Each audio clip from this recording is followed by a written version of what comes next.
Is there anybody listening? Is there anyone that sees what's going on? Read between the lines, criticize the words they're selling.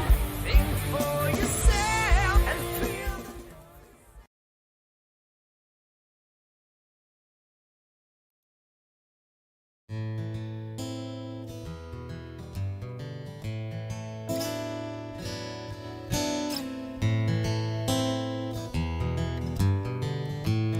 Ain't no sunshine when she's gone.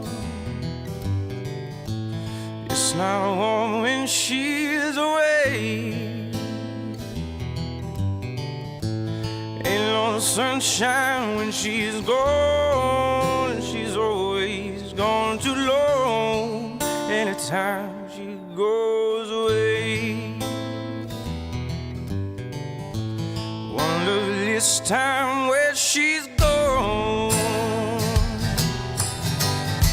I wonder if she is gonna stay. Ain't no sunshine when she's gone. In this house it ain't no home. Anytime she goes away.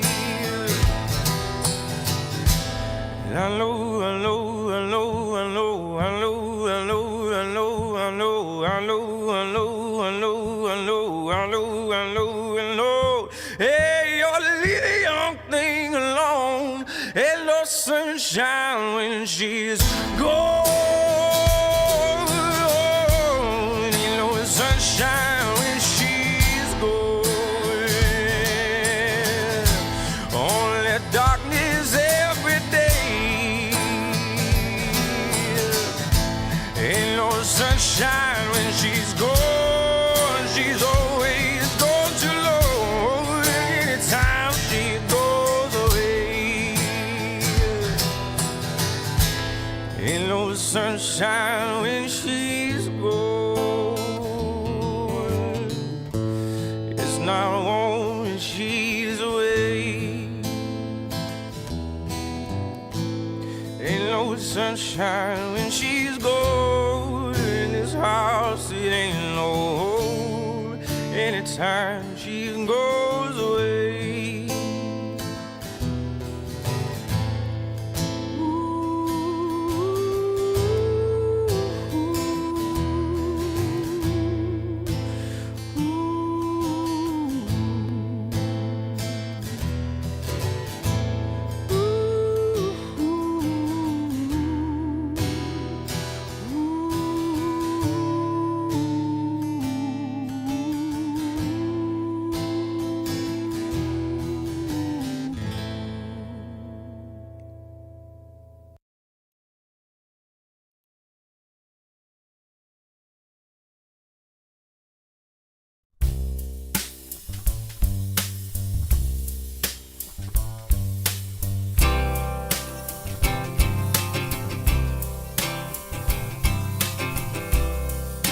We were born before the wind,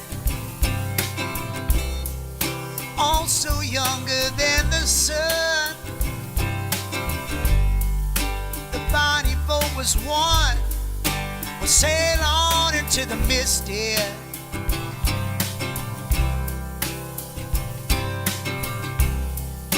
Hark now, hear the sailors cry. Taste the ocean, touch the sky. Our soul and our spirit fly. We'll sail on into the misty.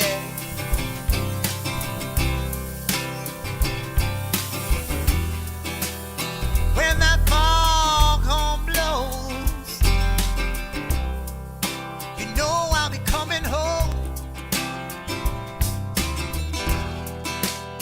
When that foghorn blows, I wanna hear it. I don't have to fear it. And I wanna rock your gypsy soul, just like we way back in the days of old. Our soul and our spirit flow, sail on into the misty.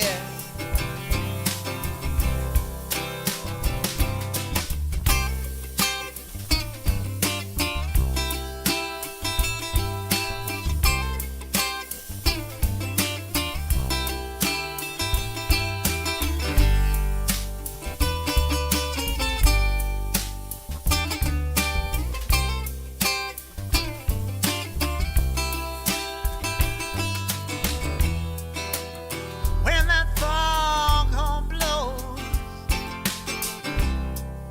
you know I'll be coming home.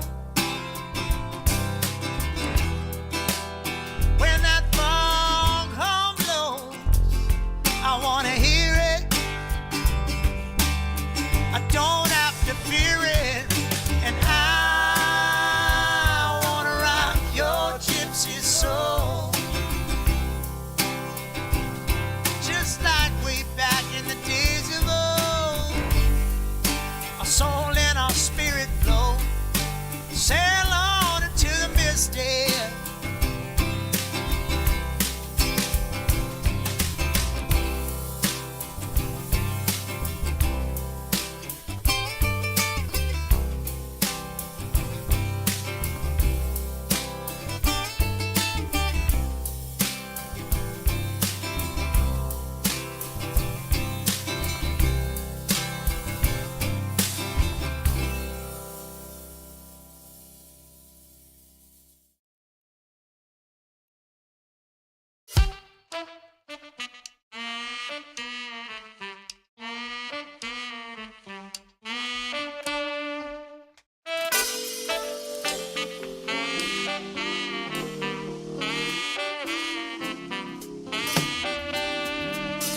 Sitting in the morning sun, I'll be sitting when the evening comes, watching all them ships rolling down, and the watch them roll away again.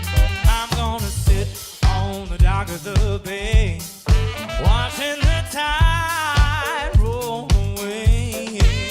I'm gonna sit on the dock of the bay, wasting time.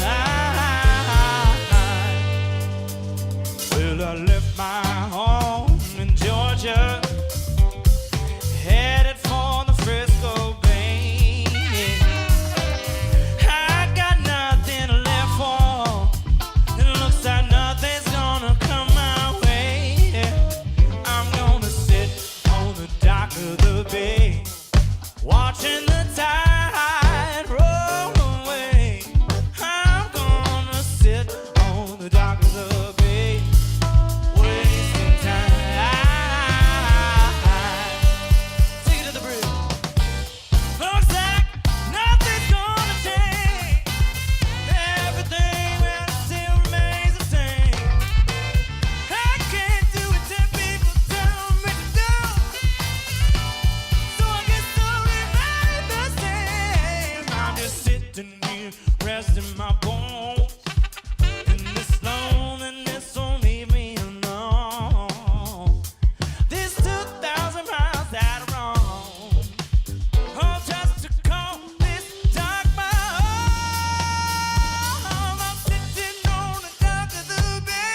morning and welcome back to the trailer park. I hope you get to sit on the dock of the bay today, as it is the warmest day of the year so far here in Western Washington, and we're feeling the heat. It's a little bit of a heat wave in the Pacific Northwest. How is everybody on this hump day? This is your midweek recap, and we got a lot to talk about because, hey, the world's always going to shit.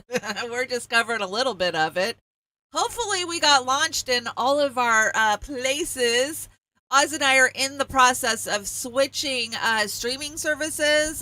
We used to use Restream, which Restream is great, and I love it, but it's so fucking expensive. It's insanely expensive. So we are moving over to Caster, and so you might see some Restream branding on our shit for right now till I figure out how to schedule on Caster. Oz has got to teach me, so we haven't had time to do that yet. Let me get the chats brought up. How is everybody on this Wednesday morning? I'm glad to be back doing Wednesdays. We used to always do Wednesdays. We used to do Hello Monday, and then we'd do the midweek recap. And I haven't been doing the midweek recap since I got sick, but I'm thinking it works a little bit better than Hello Monday. I know you guys love Hello Monday. And but it's just so much for me to go back to back from Saturday to Monday, content wise. Like, that's a lot of content. That's 200 slides of content that I got to come up with in 2 days. So I'm thinking maybe Wednesday's going to work better. 97 degrees in Salem. Chris, oh my gosh, stay cool. Oh my gosh, Salem, always warm. I know Oregon's, and you guys have got tons of fires right now. That is just insane. Vic, your hair looks gorgeous. Thank you. Oh, I've been fighting the urge to diet. Oh my gosh. But Cold Fusion's in my ear every day telling me it's beautiful. Please don't diet. It's beautiful. And every day I drive past the beauty supply store. I'm like, oh, I want to go blonde. I want to go blonde. That's who I am. Popeye. Good morning, Popeye. How's it going? Dana, good to see ya. Indy fighting the Restream bot. Soon we won't have the Restream bot, so you won't have to be fighting that very much longer. Mastermind Hour hanging out. Hey, did you see the new Y-Files? I love the Y-Files. They dropped one, I think, Saturday night, maybe. Steve G, what is up? Cold Fusion Gaming. Have a great show, my love. Thank you so much, dear. Let's see. Global. What's up, Global? Everything's gone global. And Lady Alex has to go to work. Oh, I'm sorry, Lady Alex. Steve Wolfbrandt. Hey, Wolfie, what is up this morning? And we've got Peace Dove. Driving Miss Macy. What is up? I got Global. Let's see who else is in here. Are you guys having a crazy morning? My morning's just been fucking insane. Like, they say time is speeding up. I believe it because I can't fucking keep up with nothing. Rat Angel, are you keeping up? Jindo, hello Jindo. And Oz the Boomer is here. Oz, I think we launched on Rumble. I was a little worried about it, but we got it. Of course, Oz always helps me write these shows. He may not be on screen with me every time, but we're always working together to pump these shows out, and he's got a great closer for us. Oz did the closing music for this morning's show, so great closer. Like I said, I've just been so freaking busy, man. Trying to keep up with the house and, the yard and the garden and these shows and what's going on in the world and trying to give my family attention and time and, and then try to have a little bit of a summer. I swear to God, I can't keep up with it. And then I keep like, hey, I'm sick. I'm tired. I don't feel good. Like, I gotta go to bed. Vic, did I get you, Vic? I think I did. I'm just trying to. Anthony, what's up, Anthony? Good to see you. I'm trying to check both streams, make sure I'm not missing anybody. I got Wolfie. I feel bad if I leave anybody out. I think we got everybody over on the trailer park. The Restream bot's pretty good about getting those in. Hey, Fingerman, what's up? Good to see ya. Yeah, I hate this whole first, second, third crap that YouTube's got going on. And it's not based on who's first into the chat. It's based on how much they've contributed to your chat, like donation-wise, and how many times they come into your chat. I was reading that. I was like, oh, I just thought it was the first person in. And let's check the Rumble. What's up, Rumble? We got Indy. Indy's hanging out over there. Hey, Indy. Good to see you this morning. Quirky82 and Go Start. Opossum King. What's up, Opossum King? I'm the Opossum Queen. Of course, I've got a whole family of opossums that I'm feeding every night, and they're the cutest fucking thing. Hi, Ballistic. What is going on? And did I get Go Start? I think I got Go Start. And I just saw Bella Lugosi pop in. Good morning, Bella Lugosi. Okay, I think I got everybody that's chatted out. And if I missed you, I'm sorry.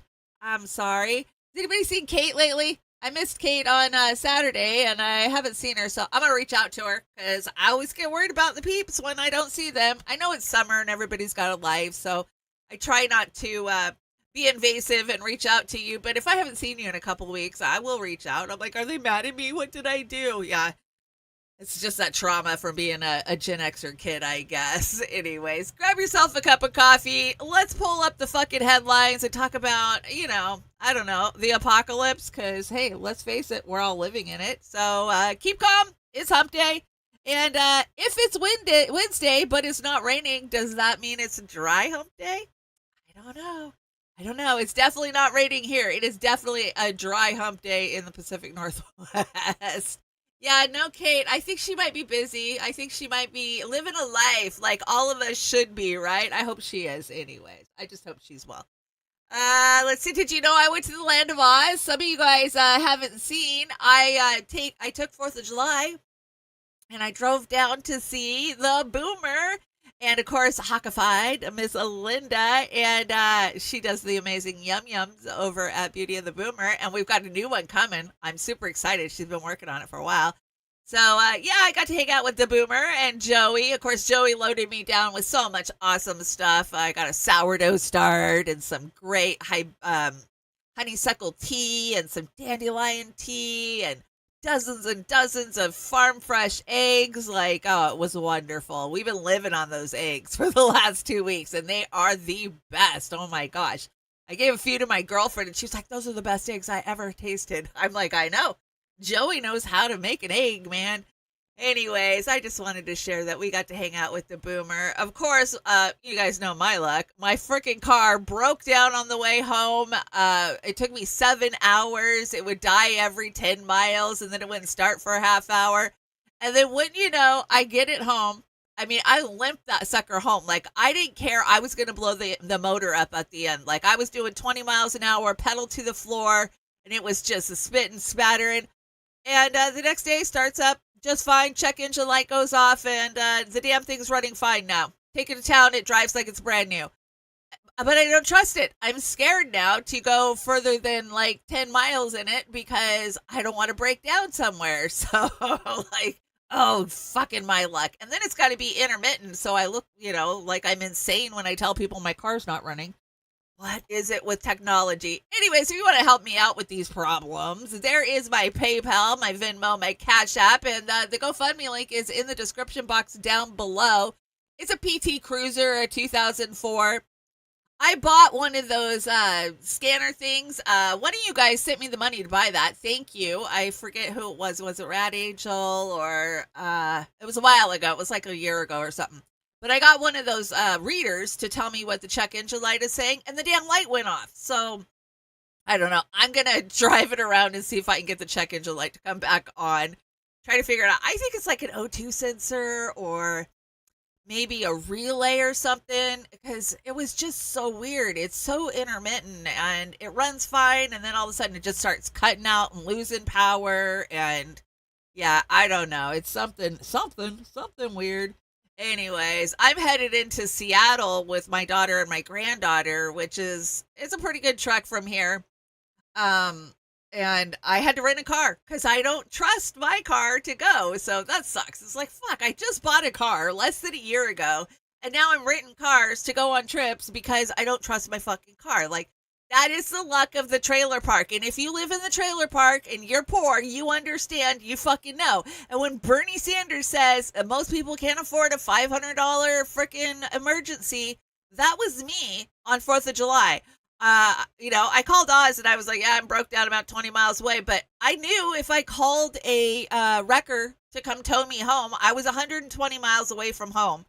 And just to have them come out on 4th of July, they were going to charge me $500 to hook up to me. I knew that, and I didn't want to call any friends and disturb their holiday. So I was just like, you know what, fuck it. I'm going to get this car home. It runs after a half hour and I can go as far as I can go. Dangerous as hell, though. I was breaking down in the worst spots at 60 miles an hour, my ass hanging out in the middle of the road. But I made it because I'm a pro. I've been doing this thing called life for a long fucking time. Anyways, fair use today. Fair use. Yeah. Rentals. I'm a little stressed about the rental because it costs so much, but whatever. I'm going to do a trip with my daughter and my granddaughter. We're going to go see Katy Perry. Ugh. I'll bring you guys the highlights of how shitty this concert's going to be. But, it's a memory for my granddaughter and my daughter. And at this stage of my life, that's what I'm trying to do, is just make memories with my family members. Be there and give them my time, and it's going to be a mad dash 24 hours into the big city, and we're going to hit them all and it'll be fun. So I'm just like, suck it up, Nana. Suck it up, Nana. Anyways, let's get this show on the road. Fair use. We are on YouTube. So I just wanted to put a disclaimer out there that these are my opinions. These are my conspiracy theories. Everything I say is alleged. So don't sue me. Don't sue me. And don't copyright me. So we're going to start out with the weather, because the news never starts out with the weather. And the weather's fucking crazy. Are you getting heat or are you getting flooded? Because that seems to be the two different things going on in the country right now. We woke up yesterday morning to New Jersey getting flooded off the map. Let's check this out. Holy shit.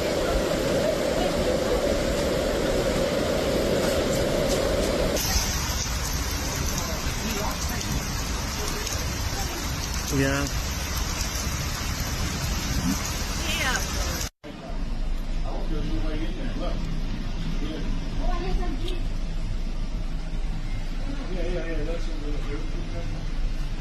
There's going to be a lot of used cars on the market here this coming year.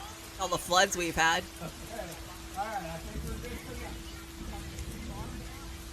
You got to check your used cars for flood damage. Like, pull up the carpets, like... the insurance companies sell this shit to us. Like, that's one of their little tricks. Like, they will sell cars that have been in floods, because, the person whose car's been flooded will claim insurance, and then the insurance company will take the car, and then they just throw it up on auction.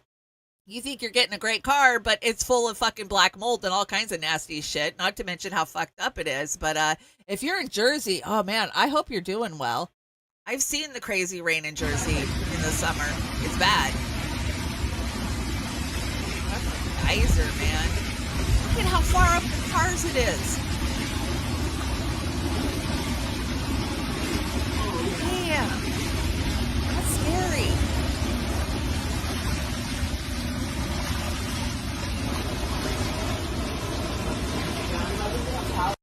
And even if you don't live in a flood zone, how quickly you can flood.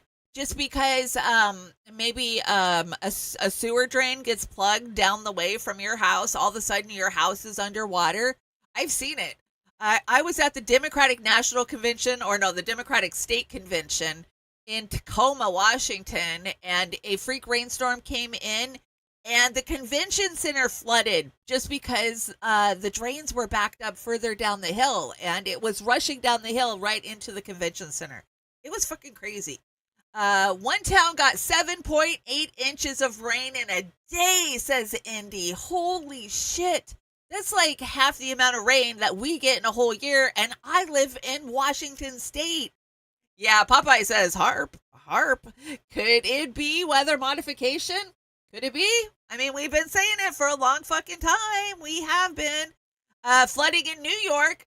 Jersey was not the only place that got flooded out yesterday. Let's look at a few of Jersey. Let's bring the big deck in so you guys can see better. There we go. Little me. Anyways, let's check out New York. This is New York City. This reminds me of that one movie, Day After Tomorrow. Is that what that movie was called? New York's a bowl. Oh my God.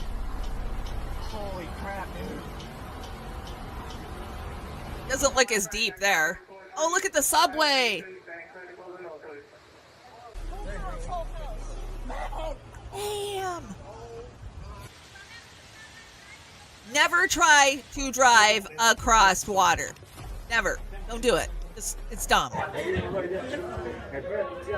Definitely don't take a subway across water.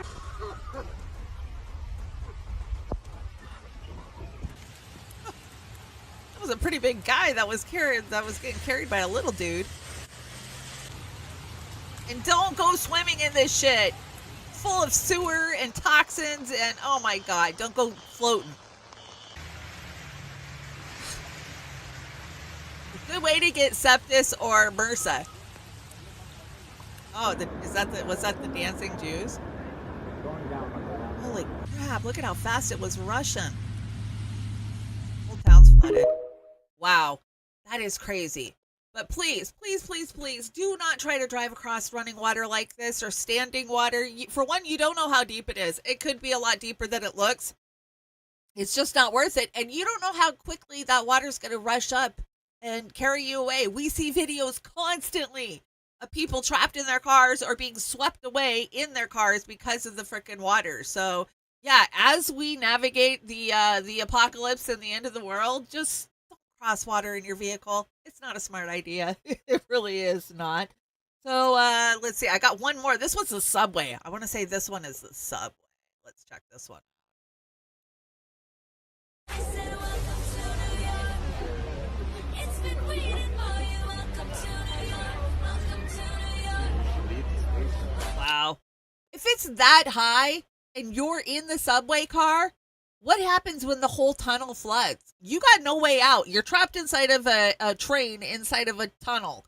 Like, I wouldn't do it. If I lived in New York, or I would not take the subway if it was torrentially downpouring and flooding. I wouldn't do it. I've watched too many apocalyptic movies because you guys know that's my favorite genre. I love the apocalypse movies and shows. They are, I guess I've been trying to prepare myself for the end of the world for freaking ever now is why I love them. But, you know, learning, I guess, is what it is. I need to hit my Flonase. My sinuses are all plugged up. So right now they're having a serious debate over in the UK about net zero goals because, you know, the leftists love to scream and yell about how this is climate change. This is climate change. Nobody's realizing that this is the, the effects of climate change on us, even though they don't want to admit to geoengineering. So I think it makes it fucking moot. The push for green energy when you will not discuss geoengineering is just stupid and asinine. But anyways, this green energy tycoon and top laborer, the Labor Party, donor calls for climate deniers to be made a criminal offense. Ed Miliband brands Tories and reforms unpatriotic for falling back on net zero goals. So, yeah, he wants to make it a arrestable offense that if you deny that there's climate change, you go to jail in the UK. So, for as much as we bitch in the United States, at least we haven't crossed that threshold yet, right? If the Democrats had their way, it would be that way. But, fuck yeah. They just, they want the poor to pay. And we all know these green energy deals are not going to do shit to set back climate change. We're not the ones that are doing it.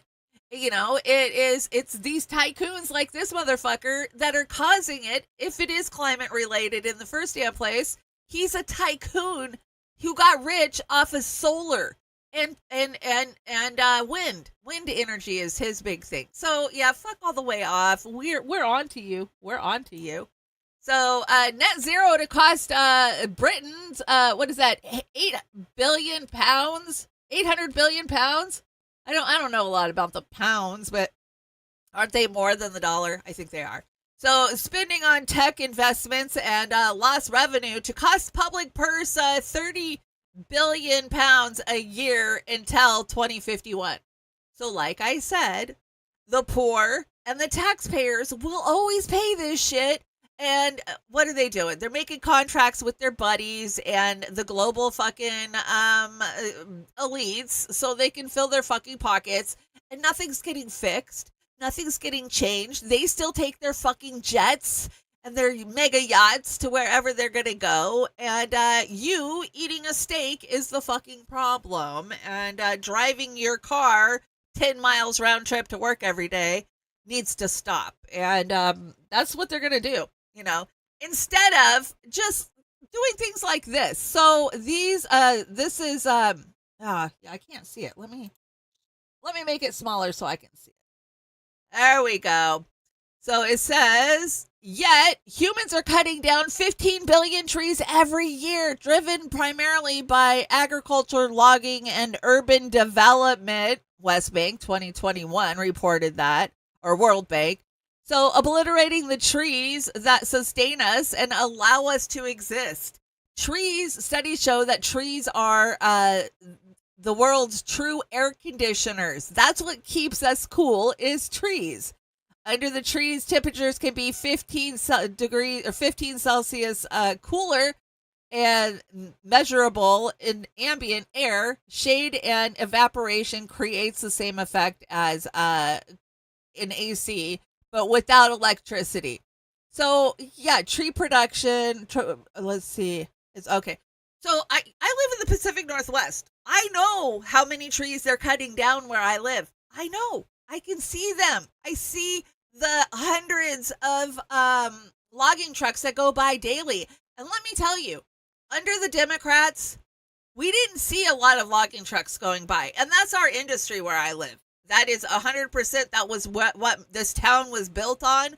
I live on Mill Road in an old mill. I mean, the first mill from the 1800s was literally 2 blocks from where I'm at.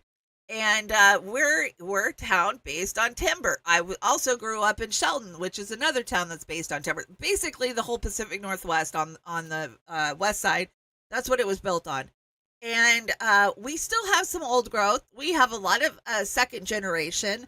And, you know, the Department of Revenue, they do this reseeding and regrowing of trees, but a lot of them are only 20 and 30 years old. So they're small like this. And we call those pecker poles, right? And they're just cutting them down. They're cutting them down so fast. And it's not even just cutting them down to send them to China, because that's what they do with a lot of them. They ship them right out of our port to China. And then they come back as pallets. Yeah, I'm not even kidding. We ship our trees to Japan and China, and then they come back as fucking pallets. Anyways, they're doing it for development. You know how many developments are going in around me? It's insane. We don't have water right now where I live. Our mountains are dry. There's fights constantly at the city council about water access, and they shut off our water access to the outside irrigation water early because of droughts. And yet we are bringing in more and more and more population to our fucking area. And it's made a lot of us that have lived here for a long time bitter, because we have a lot of people from California that are moving in, because we're a retirement community, so we're kind of ritzy.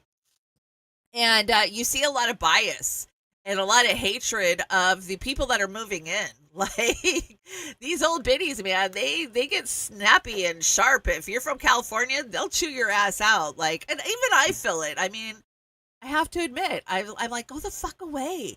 Why do you come up here and buy our land up and congest our roads and expect us to live like you lived in California? It pisses us off. It really does. So, especially when you've lived here almost your whole life, you know. I remember what it used to look like.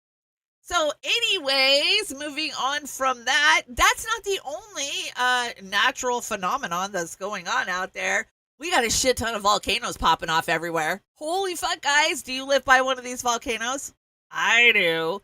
I live by, of course, Mount Rainier and Mount Baker and Mount Adams and Mount St. Helens. And they're all waking up. They're all waking up. So volcanoes in Alaska, Washington State, Oregon, Hawaii have recently been rumbling and even spewing lava, enough to spark a swarm of news stories. Most of the U.S. volcanoes have been making themselves known since spring, woke up a bit, shook themselves off, and then fell back into a slumber. While it might seem ominous, it isn't. It's simply part of the life. It's part of life. and the seismic active planet. So apparently they're saying it's normal. This is what volcanoes do. Apparently they wake up in spring. I didn't know that volcanoes hibernated like a bear. But yeah, they wake up in the springtime and then they go back to sleep at summer. Is that what the USA Today is trying to say? Or are they just trying to calm us down? Because people are starting to realize that a lot of volcanoes are popping off lately. So Mount Rainier, our huge sleeping giant here in Washington State, which is a massive, massive mountain. It's the second largest mountain in the continental United States. It started rumbling and we got a red flag warning back in April.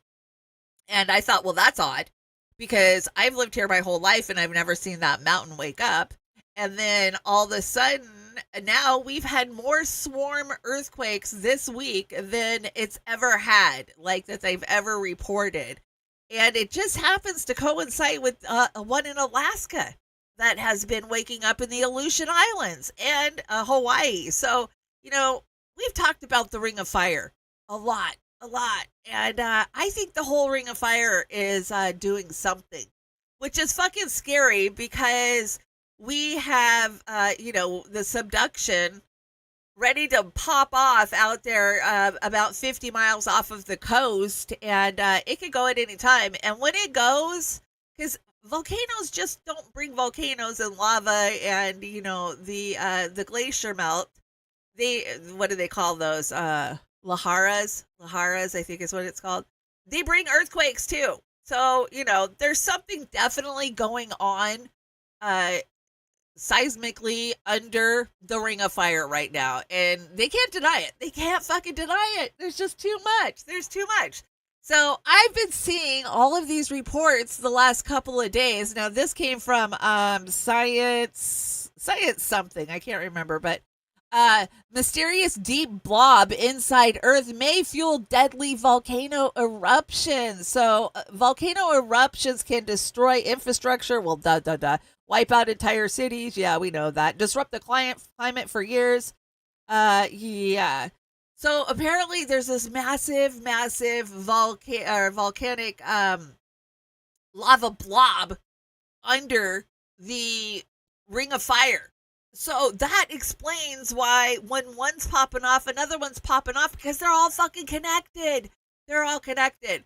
And I've got a hell of a follow-up story for Saturday night for you guys. I figure we'll bring it to Beauty and the Boomer about how our mantle, our deep, deep mantle is disintegrating and liquefying and turning into lava. And because they took like an MRI of the globe, and they can see that this ancient prehistoric, settlement that we call the ground below us is starting to disintegrate. And it's pretty mind-blowing, but is that what's going on? I think it could be.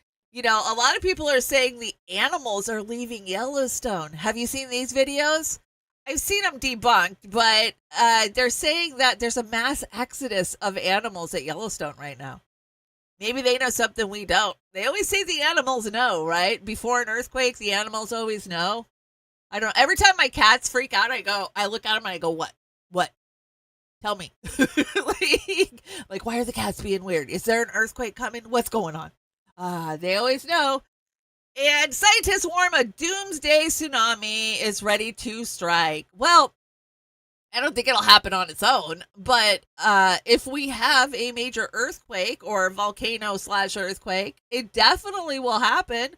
So, yeah, if you live on a coastline and there's some rumbling, you better get your ass to higher ground. Check this wave out. What are you going to do when a wave like this comes at you? What are you going to do? 300, 400, 500-foot wave? You're just going to kiss your ass goodbye. You ain't getting away from that. I don't care how fast you run to higher ground. You're not going to get away. We're done. Yeah, it's the resetting of the earth. And you know what? Good. Bring it on. This whole fucking planet needs a reset. And if humans survive enough to try again, well, good. Then we get to try again. If we don't, well, then we just go down in history like the dinosaurs or anything else, right? some little alien being will be digging up our bones and wondering what the hell and who the hell we were. Because really, in the timeline of the Earth, we are more than just a freaking a wink, a little tiny flash in the pan. You know, we haven't been here but a tiny, tiny, tiny amount of time. Especially if if you believe the history books, which I think we've been here a hell of a lot longer than the history books tell us, but we all know that, right? It's happened before, says Popeye. Yeah, it has happened before, and it will happen again. So, talking about climate, shut the fuck up. It's only going to take one of these major fucking mountains to explode, and the whole entire climate is going to change in a heartbeat. Try to control that. It's just, they expect us to be too stupid to know, and it's all about greed at the end of the day. They'll get rich off of our stupidity and us not understanding or knowing how the world works. It's only going to take one. Mount Rainier pops off, goes up into the atmosphere. We could be under what they would call like a nuclear winter for years. It would fuck up crops. It would, it would do all kinds of shit. So yeah, and it's happened before. What was it? The summer of 537, there was no sun because of an eruption that had happened somewhere around the globe. And they can see it when they do core samples, when they go check that shit, they can see that, trees weren't pollinating and all kinds of crazy shit. So I love those type of shows. So I'm always watching that shit. Anyways, did you guys see Elmo woke up salty on Monday? Oh my God, Elmo was salty. Elmo says all Jays should F them Jays, and Donald Trump is Netanyahu's puppet because he is in the Epstein Files and controls the world and needs to be exterminated. And release the files at Real Donald Trump, you child effer, and F all Jays. And so we were like, whoa. Apparently, Elmo is pushing back against Hollywood. I don't know. Maybe he's been hanging out with Mel Gibson, but he was pissed off. There he is. He's on the run. Him and Grunk, Grunk, what is it called? The AI. Apparently they're very anti-Semitic together. Anyway, so yeah, Elmo. What the hell? Elmo being bad. And Elmo don't care. So here is Elmo getting a good talking to over the week for this. Elmo, it's no secret why you're here, okay? Last night on X, you went on a rant targeting Jews, President Trump, and Jeffrey Epstein. Elmo was hacked. So you say so, okay? But Cookie Monster was in here earlier, and he said he was with you when you were posting that stuff on X. Oh, and by the way, the IP address, it's yours. That means nothing. You can't trust that junkie. Listen, but I have to ask, and with all due respect, look at me. Were you drinking last night? Elmo had a glass of Chardonnay. A glass? Okay, fine. It was a bottle. But that's a normal Sunday night for Elmo. And let me guess, you were watching Nick Fuentes and Dan Bilzerian content, right? Yeah, But nothing, all right? You tweeted, Donald Trump is Netanyahu's puppet because he's in the Epstein Files and Jews control the world. Look, Elmo knows puppets. And BB has his hand so far up Trump's ass Whoa, Elmo! No, you're singling Elmo out! Snuffleupagus has been doing cocaine for 20 years! And Big Bird says the N-word on a consistent basis, and you do nothing! Calm down, No! Elmo! All right, stop! Look, if noticing patterns and connecting the dots makes me anti-Semitic, then ooh-wee, guilty as charged! Elmo, stop, all right? Enough already. And I hate that I have to do this, but this morning, I got a package, okay? And in the package was a video with a note attached. And the video is of someone that looks exactly like you messing around with some underage puppets. Oh, and guess what? The note said, tell Elmo to back off immediately. We also want him to go on an apology tour in Jerusalem, maybe even kiss the wall. I'll be damned to hell if I'm going to Jerusalem! All right, look at that. Look at that. Who's that? Elmo's 3.5. Who's that? That's not me. Elmo. That could be anybody. Elmo. That could be anyone. Elmo. That's you. Oy vey. Yeah. Well, I guess you'll be seeing Elmo when he gets back from Jerusalem. Mazel tov! I love Jews. Jews love me. Please don't leak that vid of me. Come on, that was funny. That was cute. Elmo was made to kiss the wall. And yeah, never trust a junkie. We all know Cookie Monster's a total fucking junkie. And Snuffleupagus, yeah, he's been snorting something for 20 years. It's more like 40 years, right? Hasn't Sesame Street been around 40 years? Because I watched it as a kid, and I'm in my 50s, so yeah. Too funny. I don't know what happened with that account, but somebody got a hold of it. But maybe it was Kanye. Was Kanye who got a hold of Elmo's account? I think it might have been Kanye. And what does this say? Enjoying the Elmo memes.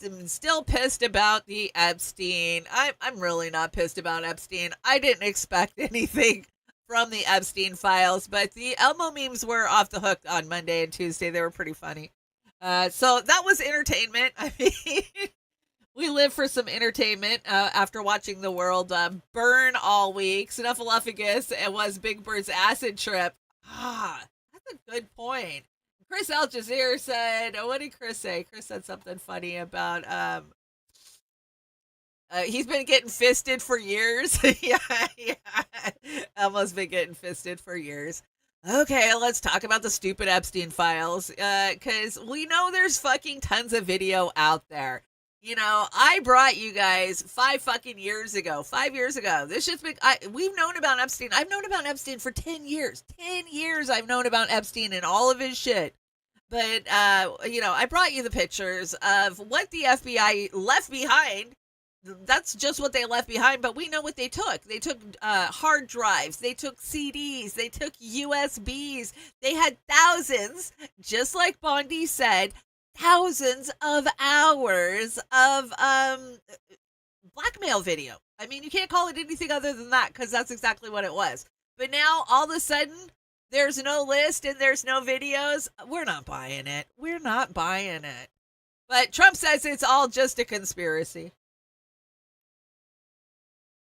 No, she's given us just a very quick briefing, and in terms of the credibility of the different things that they've seen, and I would say that, you know, these files were made up by Comey, they were made up by Obama, they were made up by the Biden, we went through years of that with the Russia hoax, with all of the different things that we had to go through. We've gone through years of it, but she's handled it very well.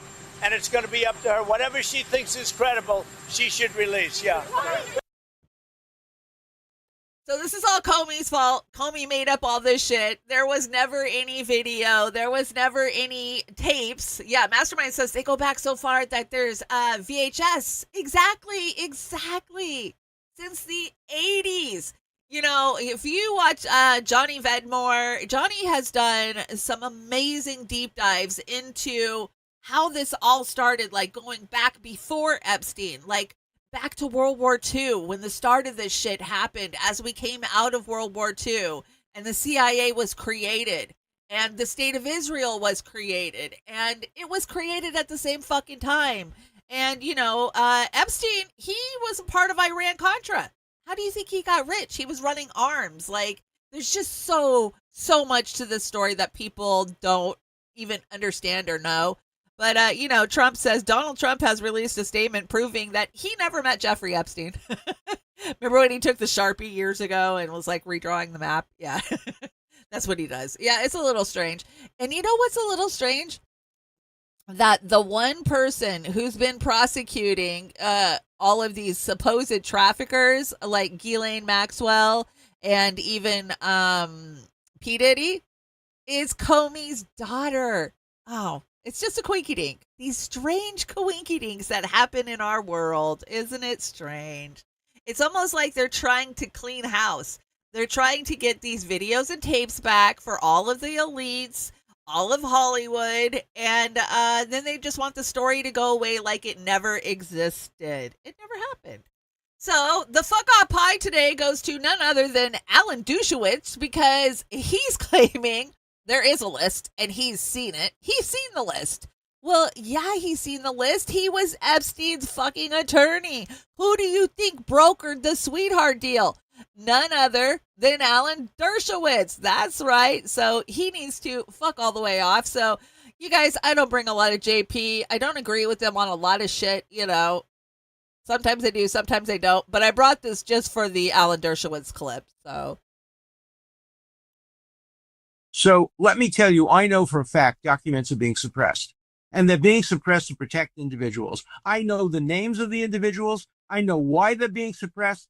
I know who's suppressing them, but I'm bound by confidentiality. Epstein's former attorney says he has literally seen the Epstein client list, and there's more updates going on in the wild west of the No Epstein client list saga. Welcome back to the JP Reacts channel, my beautiful freedom-loving friend. This is where we call out lies, hypocrisy, corruption, and help spread the light of truth and freedom, because truth conquers. It has truly been a poop show. We're in the wild west of the backlash of there's no Epstein client list, and there are some updates. The thing that's not an update is nobody believes there's no client list, but there's some new meaningful information and voices coming out. One of them is Alan Dershowitz, which is Epstein's former lawyer, who says he has seen the Epstein client list. We'll hear from him. Epstein's brother has come out on Piers Morgan and said Trump had something to do with the death of Epstein. That's a wild one. And Victor Davis Hansen says he knows why the list is being covered up. So we're going to start with Epstein's former lawyer, because Epstein's passed away at this point, Alan Dershowitz, saying he has literally seen the Epstein client list. If he's telling the truth, that's some meaningful things right there. See what he has to say. This is not an opinion. This is a fact. I have seen, remember, I was accused falsely on the Epstein, and ultimately I was completely cleared. The woman admitted that she may have mistook me for somebody else and withdrew all of her lawsuits. And so from day one, from the day I was accused, I said I want every document out because I knew every document would prove I was innocent. So let me tell you, I know for a fact documents are being suppressed, and they're being suppressed to protect individuals. I know the names of the individuals. I know why they're being suppressed. I know who's suppressing them, but I'm bound by confidentiality from a judge and cases. Okay, he's bound by judges and cases, and there's a reason he can't tell you who's on that list. You know, he was on Epstein Island multiple times. You know, he was Epstein's attorney. Of course he knows who's on that list. It was his job to protect Epstein. And isn't it so convenient that Virginia Giuffre backed up her, or, you know, backpedaled her accusation of Alan Dershowitz, which I absolutely 100% believed her. I do believe that she was forced to give him massages. But remember, he always kept his underwear on. That was his excuse. He loves his wife, so he kept his underwear on.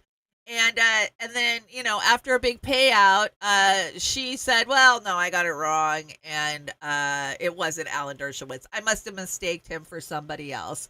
Yeah, no, I don't fucking, yeah, JP is a fucking tool. Agreed. Yeah, he's really proved himself to be a tool. A lot of these, you know, you can see the, it's not so much greed, but, you know, they're willing to play ball. They're willing to do what they need to do to be in the in crowd. And, you know, yeah, he bags on Democrats pretty good. And that's why we brought him over the years, because, you know, we bag on Democrats too here, but we bag on both over here. And, yeah, Alan Dershowitz, fuck all the way off. He gets the biggest piece of no one gives a shit, a dash of kiss my ass, some fuck yous, and a pinch of blow me, and stir and shove straight up your ass. That's why we call him the douche. He is the douche. He is a fucking monster. Anyways, let's see. The FBI has Jeffrey Epstein's videotapes. The FBI has Seth Rich's laptop. The FBI has Uma Abedin's laptop. The FBI has Hunter Biden's laptop. The FBI hid all of these items from the public. America is a banana republic where the secret police protect the guilty elites. Bingo! Do-do-do-do-do. And I just want to point out that it is the 9-year anniversary last week of the murder of Seth Rich. And I just hope that at some point history will, reflect that he was murdered. He'll never get justice. They'll never figure out who took him out. We know who took him out, right? The DNC. And allegedly, that's just my opinion. And we'll never see his laptop. What, 75 years? Is that what they were saying they wanted before they were going to release that? Yeah. Uba Abedin's laptop. Wow. Could you imagine the shit that was on there? The dirt on Hillary. Oh my gosh. Yeah. And we know what was on Hunter Biden's laptop. Him smoking crack and getting it on with hookers. Yeah. Anyways, so this CIA op asked Gavin Newsome about the Epstein list, and oh my God, he's the slimiest. He's the slimiest piece of shit. Let's hear what Gavin Newsome had to say about the Epstein list. You know, speaking of Trump and the presidency, I mean, a lot of people are frustrated on his base with what's going on. And so I want to ask you a couple of things, you know, that are really hot in the news right now. And, you know, and I mean, let's talk about the Epstein stuff. You know, there was a big push in his campaign about releasing the Epstein Files. When are we going to see the list? And I mean, he rode that, you know, in the campaign, and then is potentially destroying his entire base by just dismissing it and closing the case. So I'm curious, what are your thoughts on what's going on? I mean, I don't want to just play in it because the whole thing has always been to me a sideshow. But I thought it got real interesting when Elon put out that tweet, and then all of a sudden, a few weeks later, what file? I thought it was really interesting to watch Trump take over for Pam, who's an old friend of mine.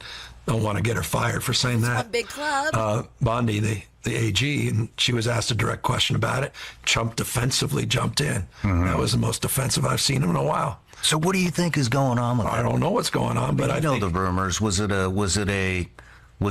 intelligence op by Mossad? Like what? Well, that what was the one. hell That's is one of going on? the current. Look, man, I have no idea. I just I felt it was getting down a little down the corridors of Pizzagate for a while, and I'm like, what the heck? What is going on? You know, and by the way, that's manifesting real craziness. I mean, I've had about 2 years of protests where I wasn't getting out of my damn house. I've had every version of that. Like, what the hell's going on? Get into the chemtrail stuff. I mean, there's a lot of stuff. I get it. Chemtrails. UFOs are a little more interesting to me. I'm a little more less on the conspiracy side of that, but that's another conversation. But the Epstein stuff, man, I couldn't break anything except Trump. Look, man, the guy, Epstein and Trump knew each other. That's not even, there's no fake videos. Those aren't AI videos of those guys hanging out. And it would make a lot, I don't know. I'm going to leave it to more objective minds. I have no objectivity. I'm not going down this rabbit hole except to say when Elon put that out, I thought it was a big tell. Something's up. A lot of weird stuff's going on. I mean, you know, and you know, it just. Okay, so you guys got the gist of it. Somebody give him a throat lozenge for one. He's been sucking so much Israel cock, he's got a sore throat. And Catalytic Centaur says, remember Aaron Swartz? Yes, I do. Absolutely. Didn't they off him with fentanyl in a hotel room?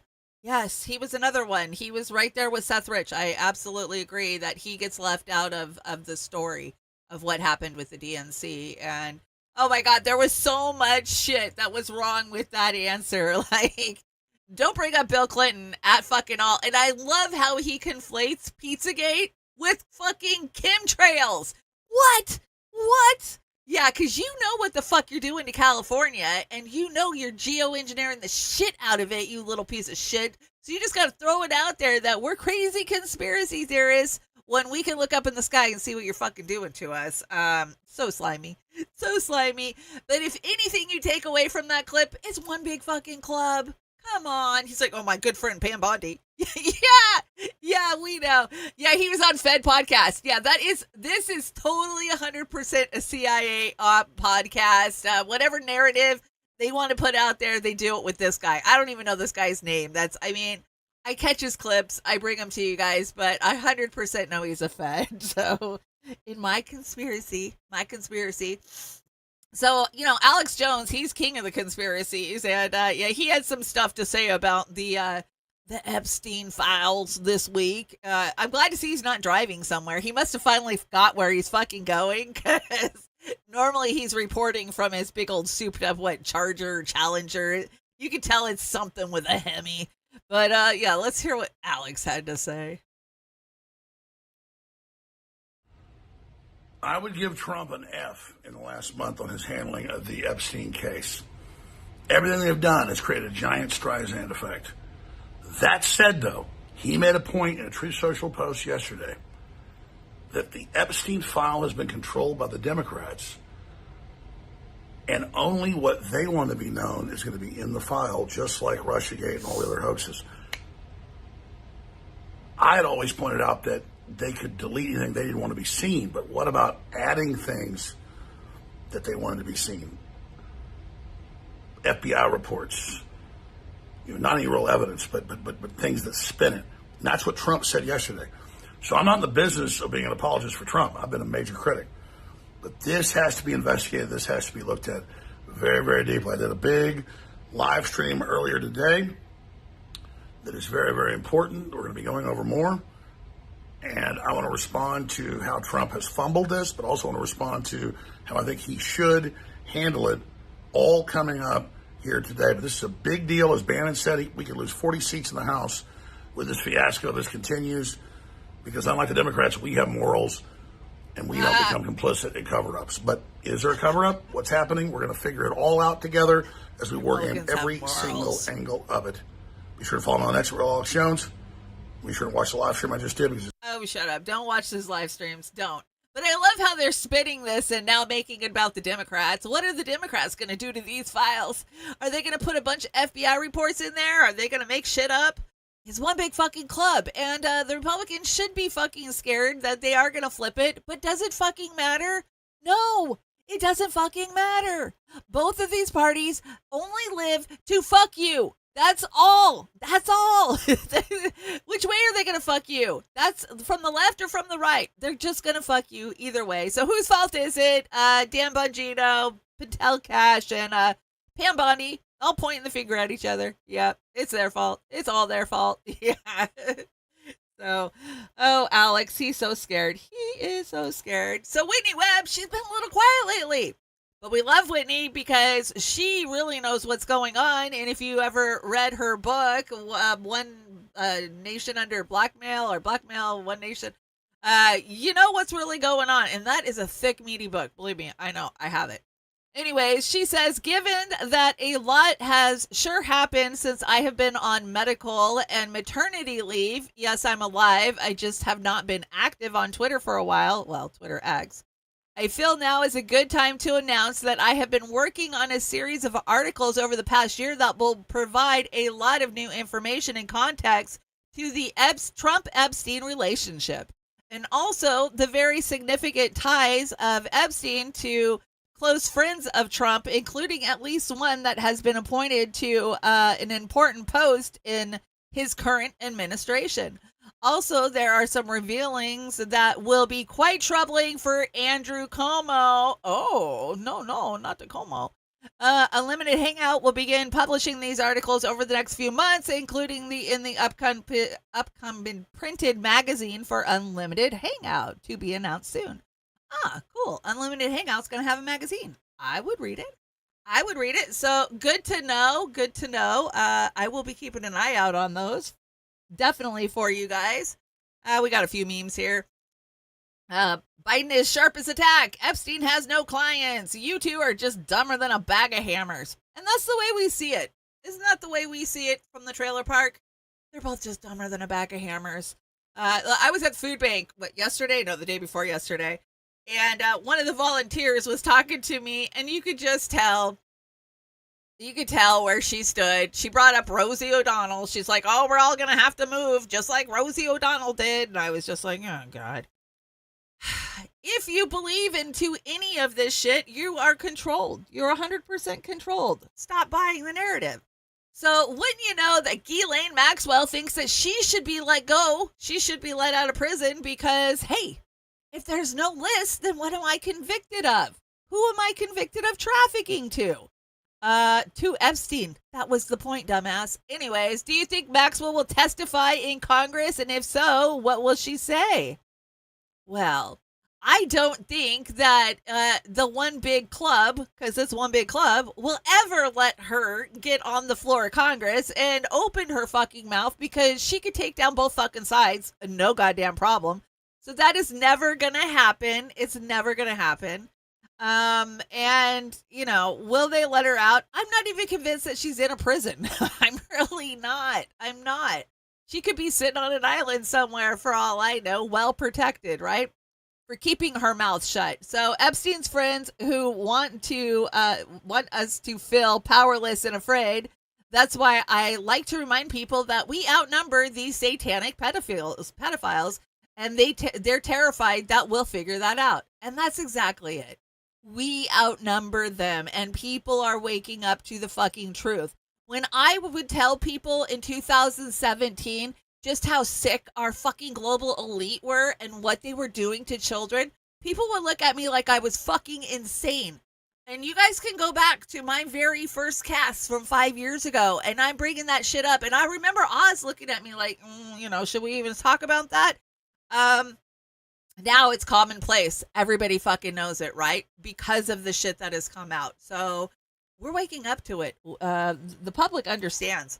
So Congress blocks Ghislaine Maxwell from revealing the Epstein list. Oh, that was fast. That was fast. She's in Club Fed.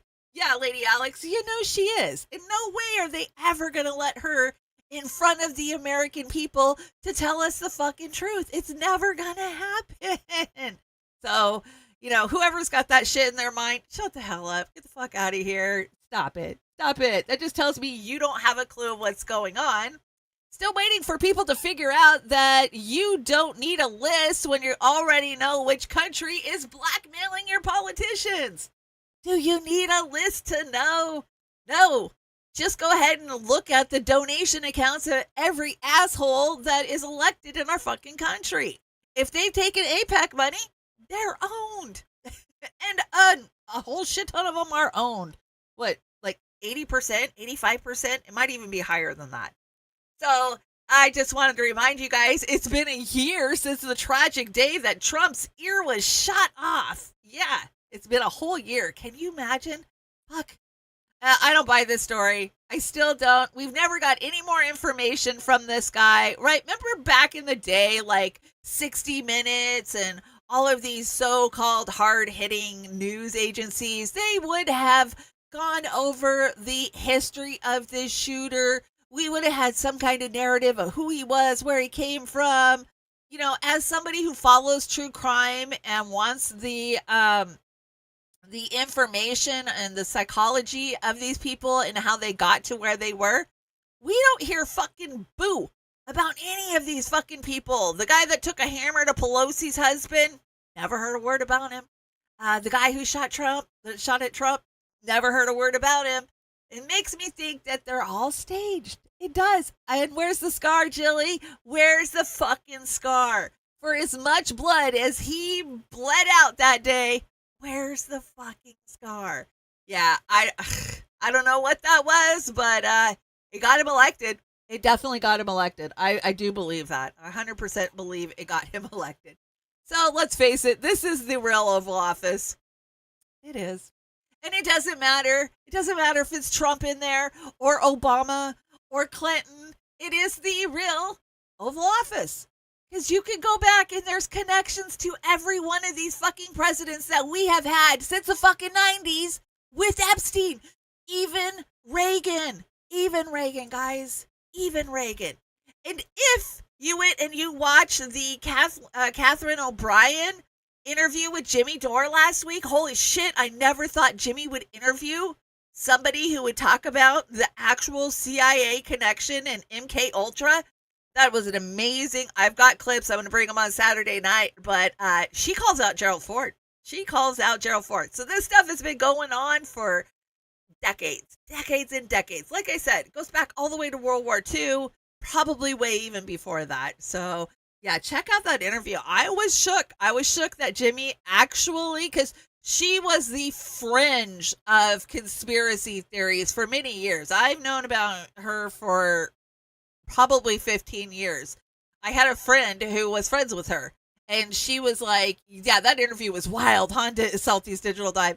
I had a friend who was a friend with her, and she told me all about her story, and I want to say this was like 2014, and I was like, no fucking way. No way. The president's like, no way. Like, I believe it all now. I absolutely, yep, I believe her. And I have a shocking video from her when she talks about what they did to her basement, to her downstairs, if you know what I mean, her muffin, and a video. Oh my God, that could blow your mind. I've had it sitting in the uncensored folder forever, but it's one of those things that I could never ever show on YouTube. They would shut me down. They would take me down. They'd probably take my channel. But yeah, it's pretty graphic and pretty mind blowing. Like, they carved her up. We'll just put it that way. And carved her in a certain way that shows you like this satanistic symbol. Oh, it's fucking mind blowing. One of these days I'm going to bring you that video. But like I said, there's no way I could ever show it on YouTube. Okay, so guess what, guys? Because we can't spend any money on ourselves, and we have to cut Medicare and Medicaid and food stamps. But guess what? More weapons to Ukraine. Yeah, that's right. NATO needs our weapons. They're the biggest and the best weapons ever. Let's hear what Trump has to say. Okay. I guess Trump doesn't want to say anything. I'm going to have a meeting with the Secretary General who's coming in tomorrow. But we basically are going to send them various pieces of very sophisticated military, and they're going to pay us 100% for them. And that's the way we want it. And we've been trying to get that again. I don't think Biden ever asked for it. We're in for about $350 billion. Europe is in for $100 billion. That's a lot of money, 100, but they should be in actually for more than us. So as we send equipment, they're going to reimburse us for that equipment. Doesn't that sound good? That's the way it should have been a long time ago. I haven't agreed on the number yet, but they're going to have some because they do need protection. But the European Union is paying for it. We're not paying anything for it, but we will send it. It'll be business for us, and we will send them Patriots, which they desperately need, because Putin is really surprised. A lot of people. He talks nice, and then he bombs everybody in the evening. So there's a little bit of a problem there, and I don't like it. I don't like it. He was my friend, and now he's bombing people. So, hey, we're going to send some Patriots to NATO, and, we'll let the Ukraine keep pretending like they could beat Russia, because we all know they can't. Who's even left in Russia or in Ukraine to fight? You know, we've killed off a whole generation of young men over there in the grinder, right? And so here he is again, and this time he's with the chief of NATO, and they're talking about how and he doesn't make sense, because he says that we're getting paid 100%, but then he says that Europe is not paying as much as we are. So make it make sense to me, because it doesn't make sense. And we've made a deal today, and I'm going to have Mark speak about it, but we've made a deal today where we are going to be sending them weapons, and they're going to be paying for them. The United States will not be having any payment made. We're not buying it, but we will manufacture it, and they're going to be paying for it. Our last meeting of a month ago was very successful in that they agreed to 5%, which is more than $1 trillion a year, so they have a lot of money. And these are wealthy nations. They have a lot of money, and they want to do it. They feel very strongly about it, and we feel strongly about it, too. But we're in for a lot of money, and we don't want to do anymore, and we can't. But we make the best, and we're going to be sending the best to NATO. We don't want to do it. We want to do it. Maybe, at Mark's suggestion, if we go to Germany, where they're going to send early on missiles, and they'll be replaced, and NATO is going to take care of it. It's going to be coordinated by NATO, and they're going to work very much with Matt Whitaker, who's right here, who's a great ambassador, and Matt's going to be coordinating. You better do a good job, Matt. I will. But Matt's going to coordinate. He's a very talented guy. He's going to coordinate everything. So in a nutshell, we're going to make top-of-the-line weapons, and they'll be sent to NATO. NATO makes Only use thing we of make certain top of of them the sent to line. other countries where we can get a little additional speed, where the country will release something and it'll be mostly in the form of a replacement. And I'd like to have Mark, and again, just a highly respected, pretty young guy. He's young, for so- having had the career that he's had, because he had an Because that amazing matters to career the American people, before you know. going to NATO. So and we spent a lot of time together over the last couple of months. And if you could say a few words. Absolutely. So he's a young guy, so that's cool. We're gonna send him a bunch of weapons, and we want to, but we don't want to, and we're paying for all of it. But hey, they're gonna pay for 5%, but they're paying us 100%. Nothing that is coming out of his fucking mouth makes any goddamn sense. And as a side note, we bombed the fuck out of Syria today. Did y'all see that? Yeah. We're bombing this shit out of Syria. So I heard right before we went live. And war is what's on the menu. It always has been. And we're not buying it. And AIPAC was the top contributor to 100% of House GOP leaders and 75% of Democratic leaders this election cycle. Are you shocked? Are you? Fuck no, you're not shocked.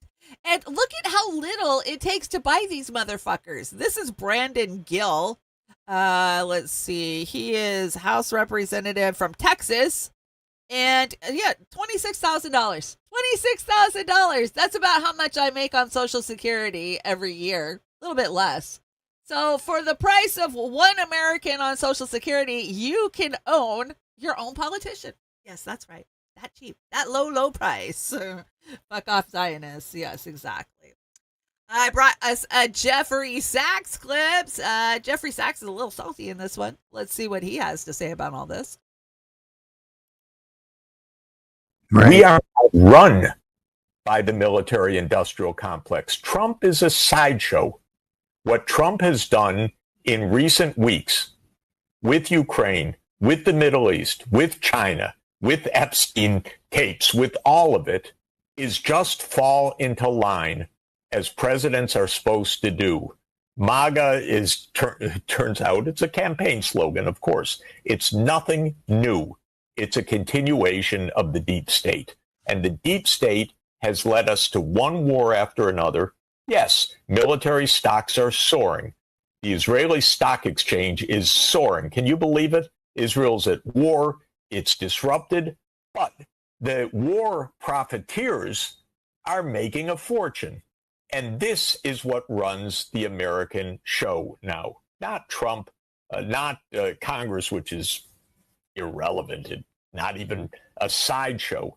And the Supreme Court, by the way, has basically said to Trump, yeah, you do whatever you want. We're not going to stop you. So we have the ability, completely out of control, of the military-industrial complex to run our nation. And it is. And that means war nonstop. Well, I think he hit the nail on the head. And that was a great follow-up to both of Trump's announcements because, the war profiteers, they are profiting. And I'm sure there was some heavy investing going on just days before Trump made all these announcements. Because, have weapons, will profit is the motto for the global elites. And let's check out some of our handiwork that Israel is doing with all of these bombs we're sending them. This is Gaza.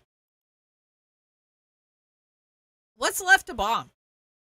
What is fucking left to bomb in Gaza? Look at that devastation. That's where the American taxpayer dollars are going. While the war profiteers get richer and they fill their fucking pockets. So now they're working on their concentration camps because, yes, they're building camps and they're going to, force all of the Palestinians into the camps that they don't bait and kill when, they give them food. Oh, here's some food. Oops, sorry, we killed you all. God promised us this land. And, I see it very similar to what we did to the Native Americans. I do. And I had a really great clip of a man who had been put into one of the Native American camps. They call them schools, but they were camps. And how he was beat every day until he lost his native tongue.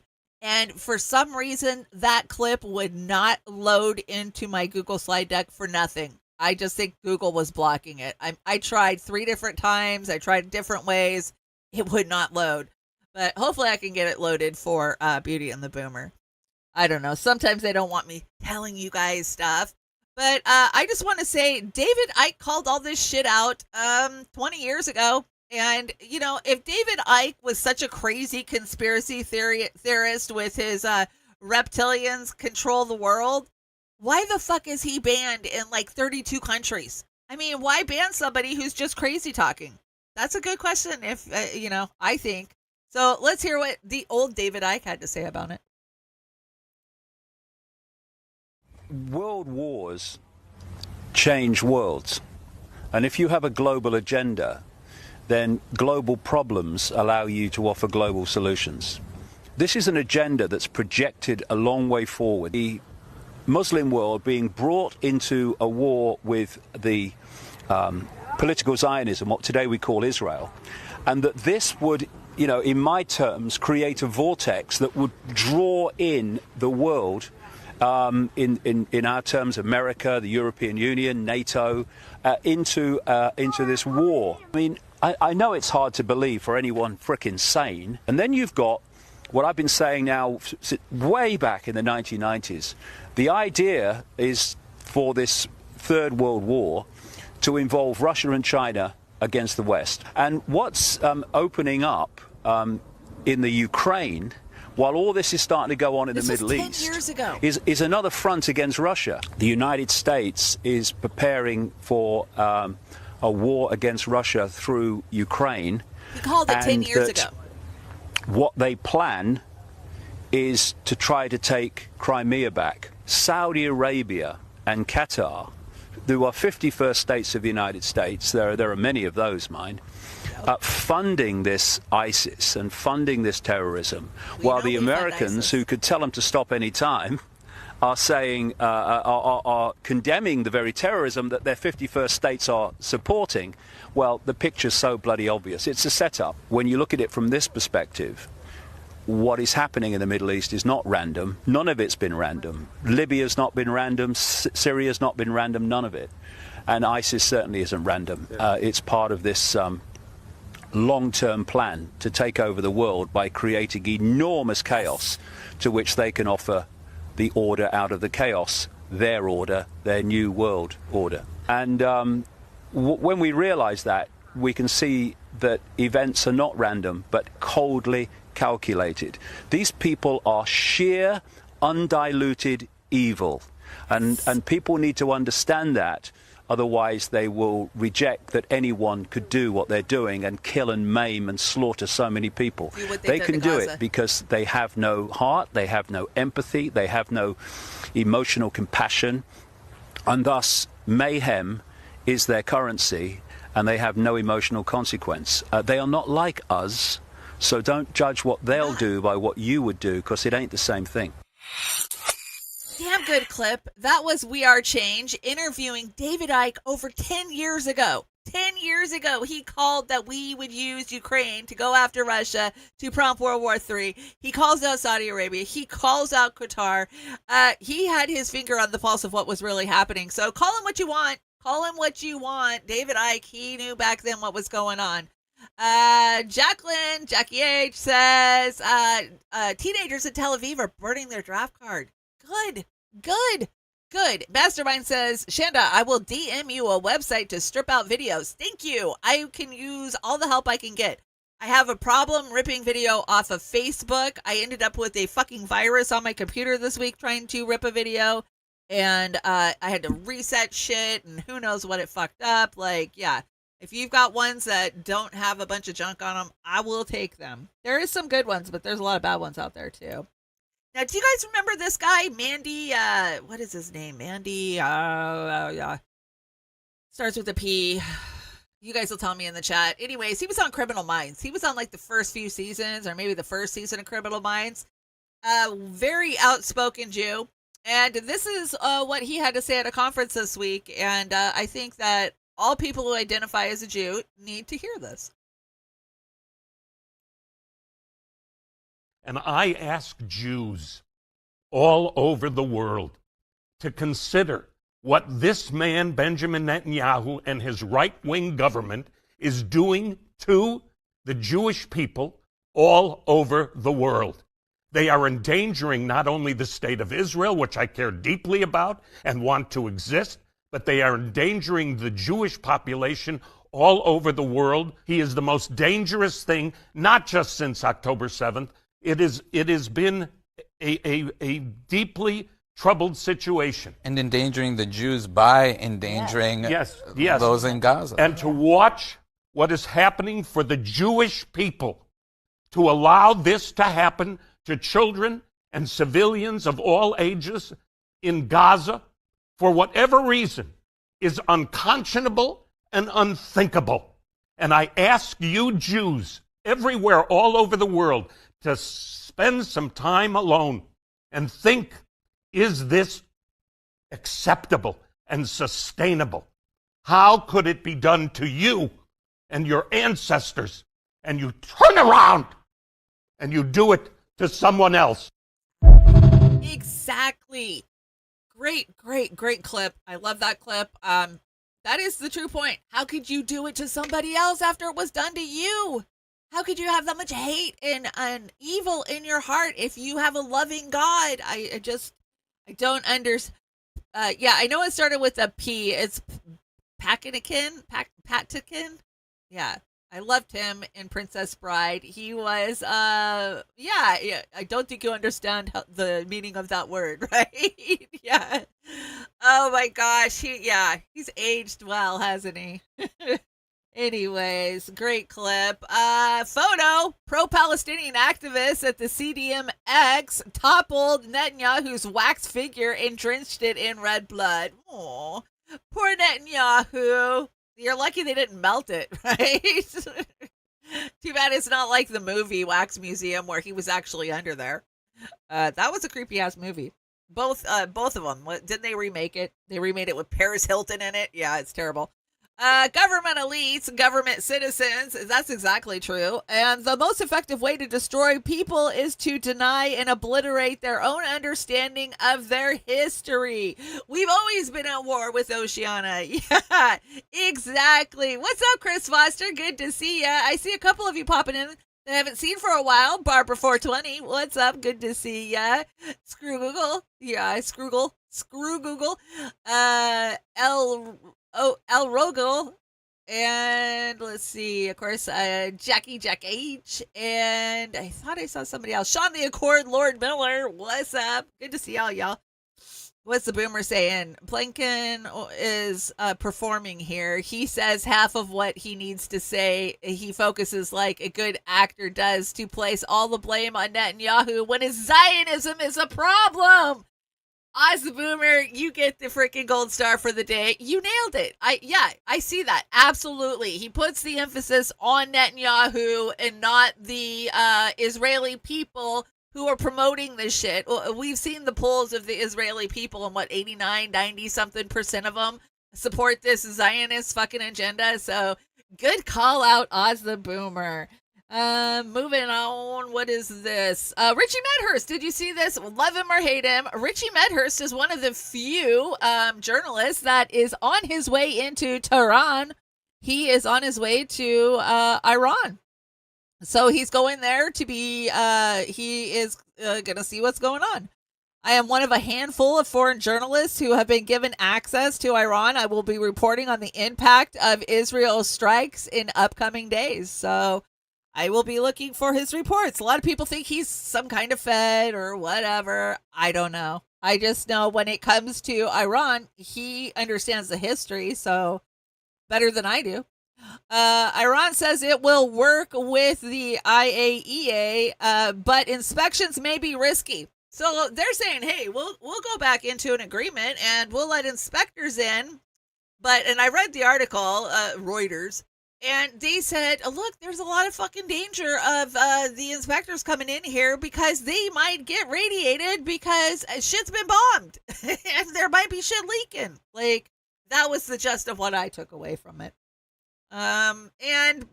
Please remember remember the time when people stood with the people. Remember the time when police stood with the people against tyranny and laws and corrupt politicians. Yeah, neither do I. Because it never happened. Never forget, they are the real enemy. Who the real enemy is? Yeah. The police are not there to serve and protect. They are not there for us. They are there for the global elites. And don't think for 1 second they won't beat your ass down if they need to. Or lock you in an alligator prison. Alligator Alcatraz. It's coming. Okay, let's move on to some dumb Democrat shit. I called this shit. I called it. Como is gonna run. He is not done running. They do not want Ma'am Donnie, whatever you want to call him, to be elected mayor. And so this was his message to New Yorkers this week. Because, Andrew Cuomo, he's trying so damn hard to get a second chance. Hello, I'm Andrew Cuomo. Hello. And unless you've been living under a rock, you probably know that the Democratic primary did not go the way I had hoped. To the 440,000 New Yorkers who voted for me, a sincere thank you. Thank you for believing in me, in my agenda, and in my experience. And I am truly sorry that I let you down. But as my grandfather used to say, when you get knocked down, learn the lesson and pick yourself back up and get in the game. And that is what I'm going to do. The fight to save our city isn't over. Only 13% of New Yorkers voted in the June primary. The general election is in November, and I am in it to win it. My opponent, Mr. Mamdani, offers slick slogans, but no real solutions. We need a city with lower rent, safer streets, where buying your first home is once again possible, where childcare won't bankrupt you. That's the New York City we know. That's the one that is still possible.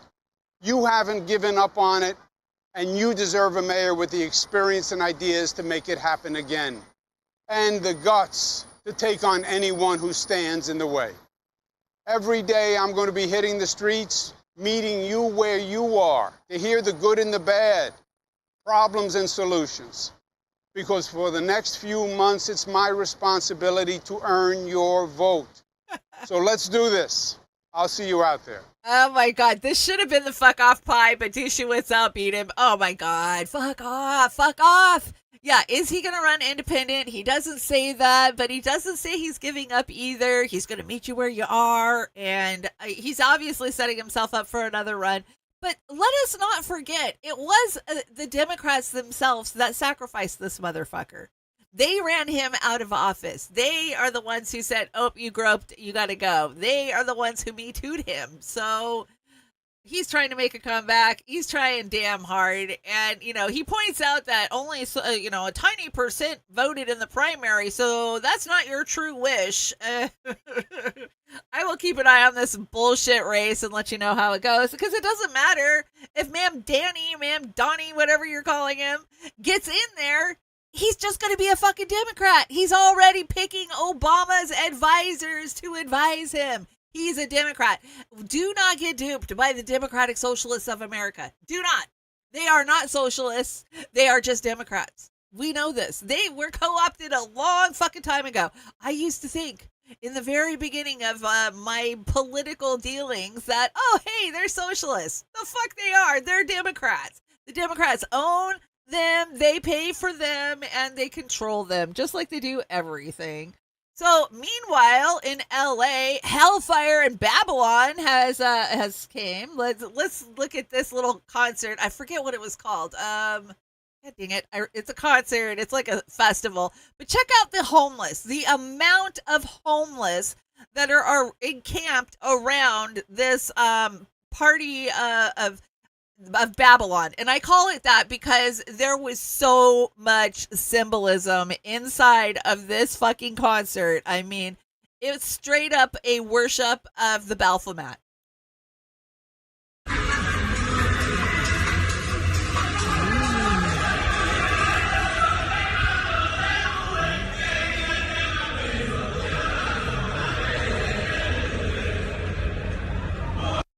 Yeah, so the homeless, they have to sleep around that shit. But when I tell you it was a straight up, it looks like dancing Israel's. That was a satanic ritual, 100 fucking percent. Like they had all the symbolism in that fucking concert. It was bad.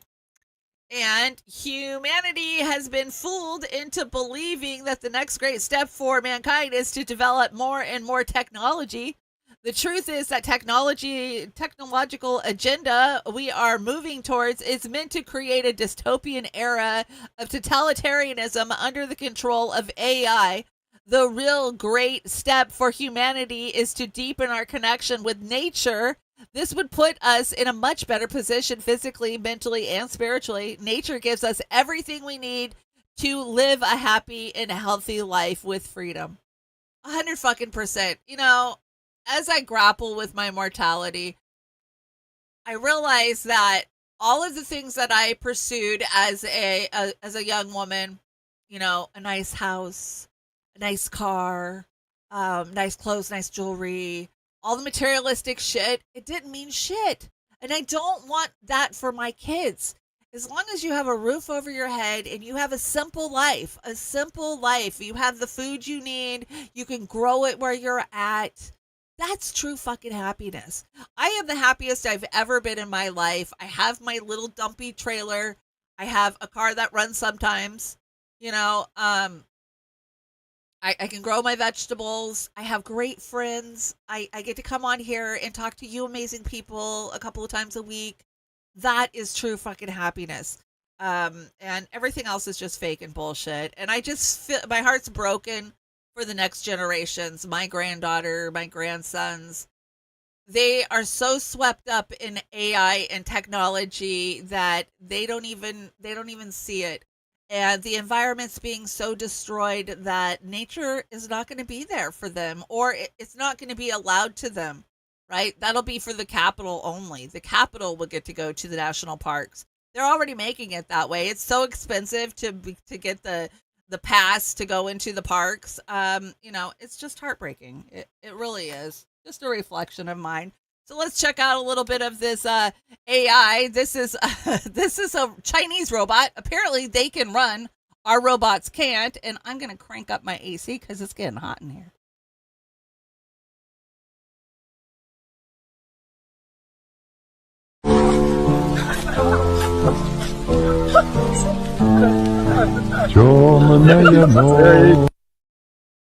Oh my gosh, let's play that again. I blinked.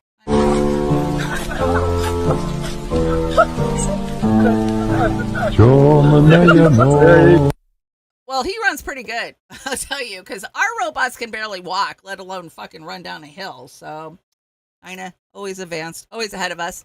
Now, I didn't fact check this. I don't know if it's true, but if it's true, I'm glad, because I hope this is the reality. So, YouTube officially ends monetization for inauthentic AI-generated music and videos. This is due to start this week. Now, if you hang out on YouTube like I do, which is terrible, I know. Everything's fucking AI generated now. They're all prompted. They all have that same voice where an AI chat box wrote the script and they just dumped it in and an AI is reading it. And it pisses me off. Like, and they're getting so good, it's hard to detect. Like, I'll get halfway through a video and be like, oh, this is AI generated. God damn it. So I try not to watch those ones, but think about the money that people were making by having a chat box or a chat GPT, a chat bot, write a script, and then they just read it out over a video and they got paid for it. Like, there's people like me out here that have fought our asses off to get monetization. Oz and I, it took us years to get monetized. We don't dare put our videos on monetization because they'll take our channel away. So we don't make shit, even though they advertise on our videos. And these guys are just getting fucking rich by having an AI do it for them, you know? Yeah, I hope that this is true. I don't know if it's true, but this is what needs to happen, I would say. And never trust Walmart. Yeah, I'd never trust Walmart. don't buy this nasty ass chicken. I mean, this chicken right here is straight up fucking poison. I mean, occasionally I have to buy it because I'm poor and, but, yeah, the saddest part is the AI music. Yeah, I agree, P Stuff. So bad. Is music even going to be a thing in the future? I mean, music is supposed to be created from your soul and, like, it's a gift. Like, yeah, it's so sad. Anyways, check this out. Are you getting duped by Walmart? Probably. We get duped by Walmart constantly. Okay, this is Walmart's chicken, and it's saying it's 6 pounds, 6 pounds, 6.39. And if you weigh it, it's 4 pounds.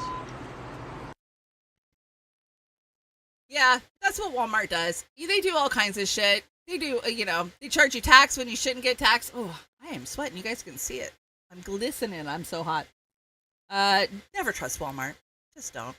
And bad news, a pill was just approved for USDA organic certification. That's right. But only 0.7% of its ingredients are being disclosed to the public. So it's organic, but you can only know about 0.7% of what's in it. So yeah, totally organic. They're spraying this shit on everything. Everything. We've talked about it over and over. Yeah, it's bad. It's so bad. I'm going to turn down a little bit. It looks like I was tapping in the yellow. I don't like tapping in the yellow. Mic check. 1 2 1 2. Okay, that's better. Sorry if I was blowing your eardrums out. Yeah, we've talked about a pill forever. Bill Gates, that's his creation. He's getting rich off of it and poisoning all of us. But hey, your avocados will last for a year. So good news. And popularly prescribed pain drug can increase the risk of dementia up to 40%, a recent study reveals, and that drug would be none other than gabapentin. Yes, this was Big Pharma's answer to all of those of us that they addicted to opiates. So probably I'd say 15 years now, they've been really, really pushing gabapentin. They push it for... they give it to the diabetics for nerve pain and neuropathy in your feet. It's supposed to go to the pain signals in your brains and shut that shit down. And yeah, gabapentin's bad shit. I was on it, I'd say for like a year back in, I want to say 2009, 2010. And it's evil. It's so bad. Don't take it. Don't take it. I'm just telling you, don't take it. And I thought this was a good poll. So you got to pick one. Give $1 billion. $1 billion goes to charity, or keep 10 million for yourself, or unsure. Look at the fucking numbers on this. Now, there was like 500,000 people that took this poll. And 80% of them would take them 10 million for yourself. Really? Really? Of course you can see I chose give $1 billion to charity. But I wouldn't say any charity. I would get to pick the charity because I don't trust 99% of the charities out there, right? It would definitely have to be one that I know what they were going to do with the money. But I'd much rather help others than get the 10 million for myself. I don't know. You tell me out there, what would you do? Give it to charity or give it to yourself? I mean, you could technically give it to yourself, give yourself 10 million. And then you could divvy that money up. So, I mean, as long as you were doing good with it, I would think. Yeah. So, I'm not going to hate on you if you take the 10 million and then you are the one that's like out there building charities. So, that's up to you. Chiron, thank you so much for the donation over on the GoFundMe the other day. I appreciate it so, so much. Yeah. You guys, even every little tiny bit helps me out. You guys would never know. Like, the smallest amount saves my ass on some days. So thank you guys so much. I appreciate it. And the GoFundMe links, of course, down in the description box. What's up, Soxovoxovix? Good to see you hanging out over there with Mr. Worthless Eater on the Rumble. I occasionally check the Rumble. Let's see who else is over there. Wild Rose, good to see you. I see we got Chris Foster over in the YouTube chat. Good to see you, Chris. Hope you're having a good day. Staying cool in the UK. Great news. Are you an Uno player? I love Uno. Like, I actually went through an addiction phase when I first got my first laptop, I'd say, like, I don't know, in the late 2000s, where I would stay up all night playing fucking Uno. I would get in those rooms and I would just play Uno all night long. So Uno is now officially being introduced as a table game in Vegas casinos. Fuck yeah, I'm there. Let's go. I say we book a whole entire trip. We'll just call it, like a trailer park Uno trip to Vegas, and we'll win us some big bucks. They're actually, it's the Palms. The Palms is the first one to do it, and they're going to have an Uno suite. An Uno suite where if you win, I guess you get to stay at the Uno suite. Like, is it all going to be like yellow, green, red, blue? Like, are you going to have draw 4 and wilds and reverse? What is Uno? No way, Popeye. You don't know what Uno is? Uno is a card game, where when you get down to 2 cards left and you're about to finish the game, you're about to win, you have to scream out Uno, which means you have 1 card left. And it's a classic kids game. Like, kids love this game. I already bought it for my daughter. Like, I have spent some hours playing fucking Uno. Like, seriously, you have no idea what Uno is. Well, Popeye, if we ever hang out, we'll play Uno. I will teach you how to play Uno. It's just a mindless game, like, it's a great game for camping or, just hanging out with the fams, because kids can grasp it. It's easy. Like, sorry, I was gambling and degenerate for years, never going back. Scroogle, yes! When my car was acting up on 4th of July, I literally hopped from casino to casino. That's how many casinos that are around me. Like, every Native American tribe around me in Western Washington, that's how they make money, is they have casinos. They control the gambling in Washington State. And it was funny. My car would break down at each casino. I don't gamble. I don't. And I will say I never gambled. I spent my time in my 20s and my early 30s where I spent a lot of money on gambling. And my son, my youngest, he works at the casino, and my daughter works for the other tribe. So gambling is a big thing in my community, but I see the devastation that it causes. The gambling addiction is just as serious as any kind of drug addiction. 100%. It's hitting on the same narrow pathways in your brain. It can destroy your life. It can control your life. Like, yeah, no, it's a bad thing. And a lot of people have lost everything. I know people who have lost everything gambling. So if you have a gambling addiction, please seek help. And police are still looking for the artist who painted a tunnel under a bridge on a wall. Oh, that's too funny. Please tell me that's real. Tell me that's real, because that's fucking funny. And what's funny is somebody actually tried to drive into it, and mountain lion that made school go into lockdown turned out to just be a really fat cat. Aw, just a really fat cat. There's a cougar on the loose. No, that's Cookie. I have a really fat cat. We adopted one. We call her Bella. And she's a calico. And when we got her, she was super, super skinny. And I think because she went without food for a while, because she was a street cat, because she ran away from home. Because we know her owners now, but she got a food obsession, and she is so fat. No matter what I do, she won't slim down. So I just have a really fat cat. There's nothing I can do about it.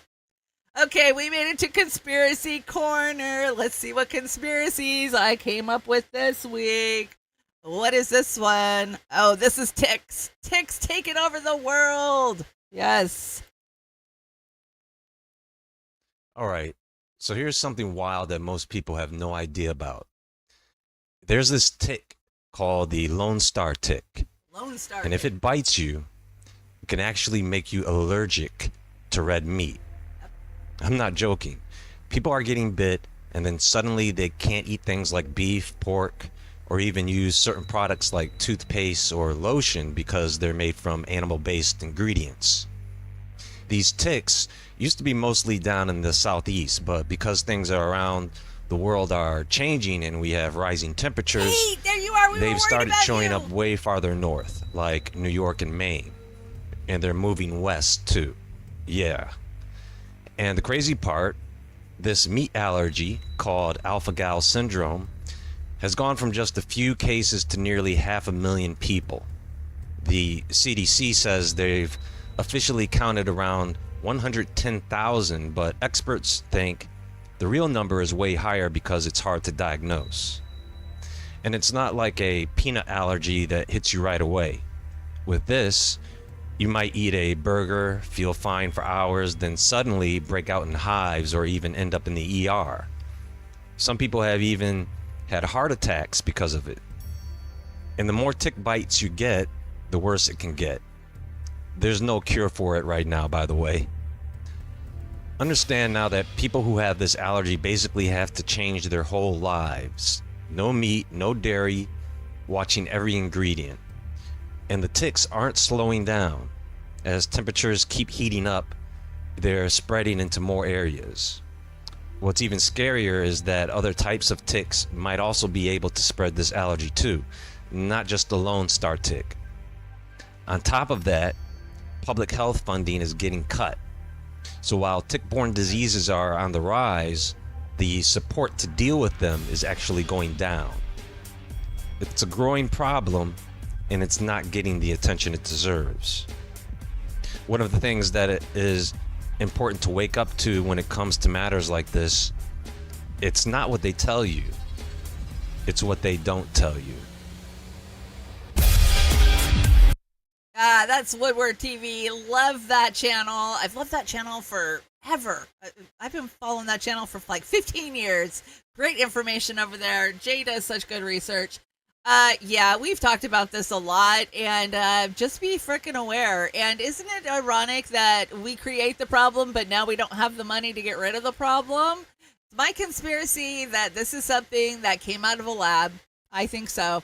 And isn't it convenient when they want us to quit eating beef and dairy that now there is a tick out there that's creating a problem? So moving on, in conspiracy theories, and Kevin Spacey is demanding the release of the files and names the associate Jeffrey Epstein in the Jeffrey Epstein case. So in a social media post on X, Spacey calls for the release of the files, adding that the truth can't come out soon enough. Release the Epstein files, all of them, he wrote. For those of us with nothing to fear, the truth can't come soon enough. Shut the fuck up. Shut up. This guy, so he was very, very, very good friends with Epstein. He was so close to Epstein that they probably had a deal that Epstein couldn't record him. Like, he's like, oh, I'm nowhere in those files. Yeah, because you were one of the fucking masterminds along with him. Look at the Shame of Thrones. There he is, hanging out with Ghislaine. You know, we have the flight logs. We know how many times Kevin Spacey was on those fucking flights. And not to mention, he was very, very good friends with Bill Clinton. Yeah, absolutely good friends with Bill Clinton. Shut the fuck up. Kate, I'm so glad to see you. I was just saying at the top of the show, I got to reach out to Kate. I haven't seen Kate in a while. Like, I hope Kate's good. I hope Kate's out there living her life and having a great summer. Like, I was worried about you, Kate. So, good to see you. Glad you're here. Yeah, fucking notifications. YouTube, I sub to over 1,000 different channels. You know, I think YouTube caps you at 1,000, but I don't get one notification. Not one. Unless I hit that notify button on something that's scheduled, I don't get one notification. Not one. And I pay for my YouTube. Those fuckers get $30 a month out of me. Like, yeah, fuck them. Anyways, it's good to see you, Kate. I hope that you are out there living your best summer, enjoying this amazing weather we're having up here in the Pacific Northwest. Okay, let's hear Kevin Spacey on Piers Morgan a couple of years ago saying, hey, I don't even know those people. Jeffrey Epstein, I didn't want to be around this guy because I felt he put the president at risk on that trip to South Africa because there were these young girls. And we were like, who is this guy? So I will say this. There were young girls on those flights? There were young girls on those flights, yeah. Well, it sounds like he contradicted himself multiple times by saying that he didn't know who Jeffrey Epstein was, and then he said that he thought Jeffrey Epstein was a bad guy. And I could tell it seemed like you were uncomfortable a little bit watching that clip, Juliet. So was Kevin Spacey just lying there? What was true about any of those statements he made? Well, I don't understand how someone can fly on someone's airplane and sit at dinner with them and not know who they are. I mean, that's an ultimate lie. It's ridiculous. Like, if you take an Uber, you know the person's name. It's like, how can he not know who the person is? So it's very strange that he's gone out and done this interview, because it makes you wonder why. It's like, is he about to be exposed further? Also, what about his accusers who were found dead? There is a weird story, and he's supposedly, and I don't want to accuse anybody, but I think he's a homosexual. So did you see him with any boys? I didn't, but I did hear of some gym trainer at the hotel they were staying at that was feeling very uncomfortable with Kevin Spacey touching him up. And you said you saw him with a camera, so he would film people and touch people. You saw this with your own eyes, or you heard these stories yourself? No, I watched, Clinton's speech. He sat there with a handheld device and he went like this all around the hall. He was doing with his camera, just filming everyone, all the way around. And I wondered why. At the time I didn't really realize, because back in the day people were more naive. We didn't realize, what these people could be capable of. And he's a famous actor. He's probably filming around cameras. It's probably not unusual for him to hold a camera. Okay, so that was Alex Stein, 99. Sometimes he amuses me, sometimes he annoys me. But yeah, he was doing that interview. And Kevin Spacey, shut the fuck up, acting like you don't know Epstein. Of course you're not on the files. You were recording him. What? That should have gone into the Epstein segment, but it somehow made it into conspiracies, because I guess it is a conspiracy that he doesn't know Jeffrey Epstein. Okay, now to my favorite conspiracy of the day. Y'all heard this conspiracy where Stevie Wonder could actually see? Come on, we've all heard this conspiracy. Like, people drop something and he'll catch it, or like people like put their hand out to shake it and he'll just shake it like he can see it. Okay, well, he finally addresses the conspiracy, and this is what he has to say about it. I must say to all of you something that I was thinking of. When did I want to let the world know this? But I wanted to say it right now. There have been rumors about me seeing and all that. But seriously, you know the truth. The truth is, shortly after my birth, I became blind. Now, that was a blessing, because it's allowed me to see the world in the vision of truth, of sight. See people in the spirit of them, not how they look, not what color they are, but what color is their spirit. Okay, so there you are. He says that he went blind when he was a child, and a lot of people say, yeah, he can see shapes, and there's different levels of blindness. So people can see contrasts, but they can't. Either way, I don't care, but it has been a huge conspiracy. Kate says that they've been going to court against the city of Vancouver and the Parks Board against the logging company, so she has no time for anything anymore. I understand, and I'm so proud of you for fighting for the trees, Kate. So thank you, and I'm glad to see you in the chat. I was worried about you. Okay, did you guys hear? This is Hollywood, go fuck yourself. Fashion. Did you hear what Bezos bought his new bride? That's right, none other than Vogue and the whole media group that is all the different magazines that are owned under it. So not only does he now have the Washington Post, he now has all of the glam mags. So check this out. This is Sloan. I love Sloan for gossip. Sloan's good for blind items and gossip. Lauren Sanchez Vogue as a wedding present, and now it makes sense why Anna Wintour steps down. And all I have to say is, I take it back.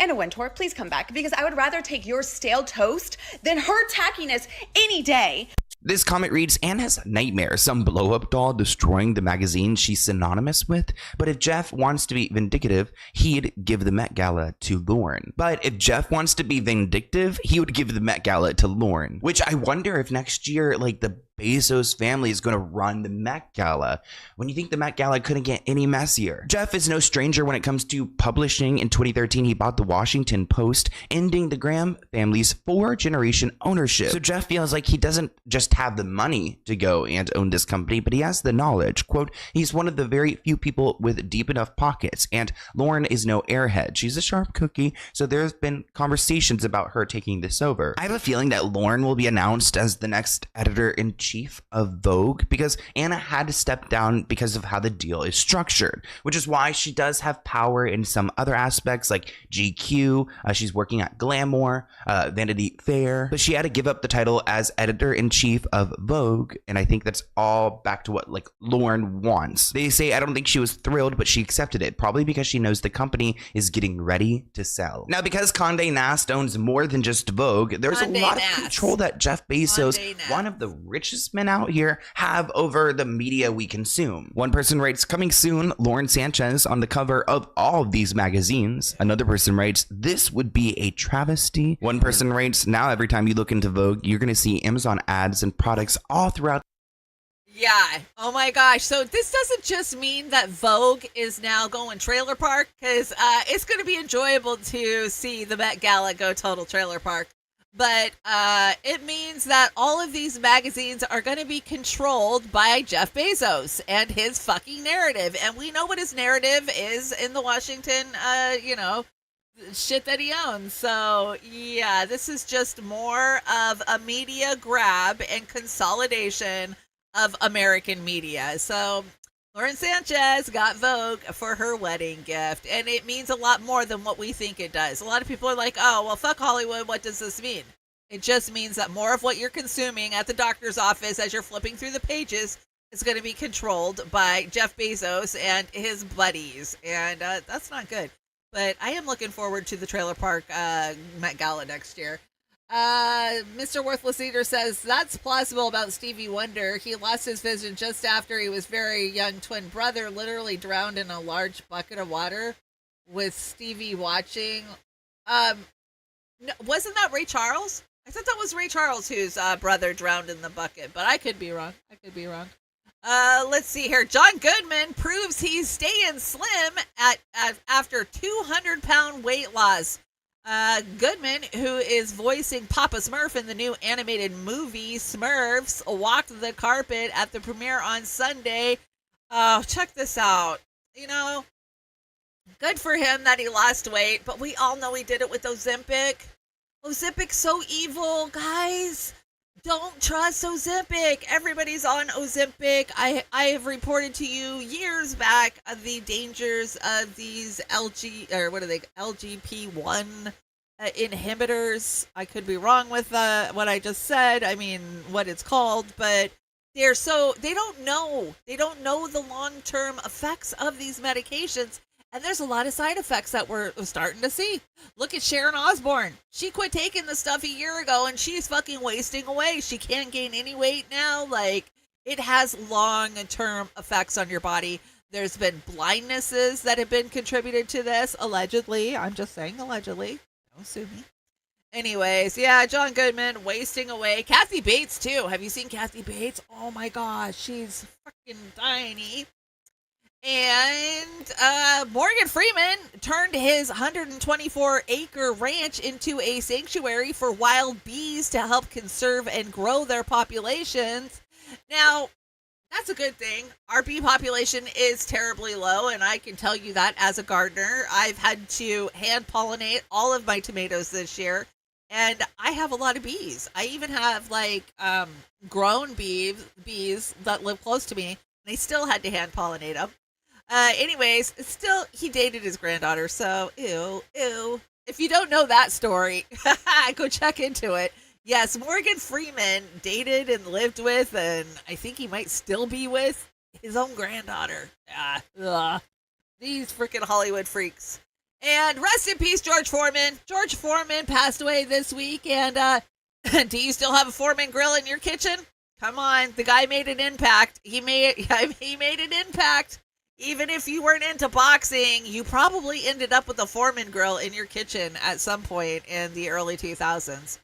I used the shit out of my Foreman grill. I really did. I got rid of it a long time ago. I don't know why. Sometimes I kind of miss it. I probably should have held on to that thing. I don't know. Yeah. Kind of sad. Anyways. It was Ray Charles. My bad. Okay, Mr. Worthless Eater. I'm not meaning to call you out. My brain was like, wait, wasn't that Ray Charles? But I think there was something in Stevie's past that was traumatic, if I remember right. Like, he grew up in the projects or something. I don't know. They need to make a movie about him, and then we'll all know. Okay, guys, guess what? We made it to Meme Alley, and just in time. It's time to get out of here and take a bathroom break, but it's been fun hanging out with all of you. $1 trillion propaganda machine, your memes. And that is why we bring memes, because we battle the propaganda machine with our memes. So, bingo. Bingo. And let's see, I've reached that age where I drive around and say, dang, I remember when this was all woods. Fuck, I do. I do that. If it's not, I remember when this was woods, I'll say, I remember when this was all farmland. Because that's what they're doing. They're buying up all of our farmland and turning it into fucking subdivisions. And it breaks my heart. I'd rather see the cattle out there than freaking little boxes on the hillside. Little boxes made of tiki-taki. Yeah, that's what they're doing. I mean, it's so sad. I'm at that age. I definitely did this last week. I drove through my old hometown with a friend of mine last Thursday, and I couldn't help but say, I remember when this was woods. And I brought this one for you, Kate. You look exhausted. I socialized. That's the way I always feel. That's the way I always feel when I socialize. It is exhausting, but, you got to do it. You got to do it. And this one's funny. What's the best way to make a band stand? Take their chairs away. Come on, that's a good dad joke. That's a good dad joke. Okay. And before divorce, after divorce. Who is that, Oz? Is that Megan? Is that Megan? I don't know who this is. I think Oz dropped that one on the deck. Yeah. Definitely look hotter. And the medical marijuana in her system, Gertie's arthritis pain was gone, and she almost wished a motherfucker would try her patience at bingo night. If you don't know what those are Hulk hands. So you can buy them for kids, and, they can pretend like they're the Hulk. That is fucking funny. Wish a motherfucker would at bingo night. Those old ladies get fucking serious at bingo. I know. I've gone and played bingo with my mother-in-law, and they don't fuck around, man. They would yell at me because I didn't know what I was doing. It's serious shit. Maybe they had it right in the 60s. Love, peace, good music, sex, community, bare feet, no bras, weed. Sounds better than the superficial, consumer-driven chaos that has become our norm. Hell yeah. Hell yeah. Take those bras off, smoke some weed, and go barefoot in the park. Listen to some music, Love the one you're with. And I threw a Tupperware out yesterday because I didn't want to clean it. I know, I'll do that sometimes. I'm like, oh, this one's so moldy and so bad. It's been sitting in the back of the fridge for a month. Fucking just throw it away. Just throw it away. You can buy more. I know, I'm bad. I shouldn't do that. But sometimes you just gotta high ball and high roll that way.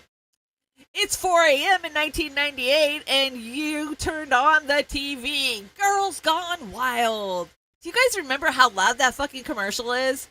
You'd fall asleep watching something at fucking 11 o'clock at night, and all of a sudden, Girls Gone Wild would come on at 4 a.m., and it would wake you up out of a dead sleep. Yeah, it was bad. But AIDS in the 80s, Cadillac Centaur. Yeah, that's what killed free love. That's for sure. And if you've ever gone deep diving down the AIDS rabbit hole, yeah, that's a conspiracy. That is a fucking conspiracy for sure, man. They definitely wanted to take out a population that was hanging out in, say, New York, and they had their own community. That's all I'm going to say. It's my conspiracy. Just saying. Yeah, Girls Gone Wild. That shit was crazy. And the Time Life albums collections. Yeah, those were pretty good. So, due to rising costs of medical tests, all you can do is pee under a tree and wait a bit. If ants gather, you're diabetic. If grass dries up, you have high salts. If it smells like barbecue, you have high cholesterol.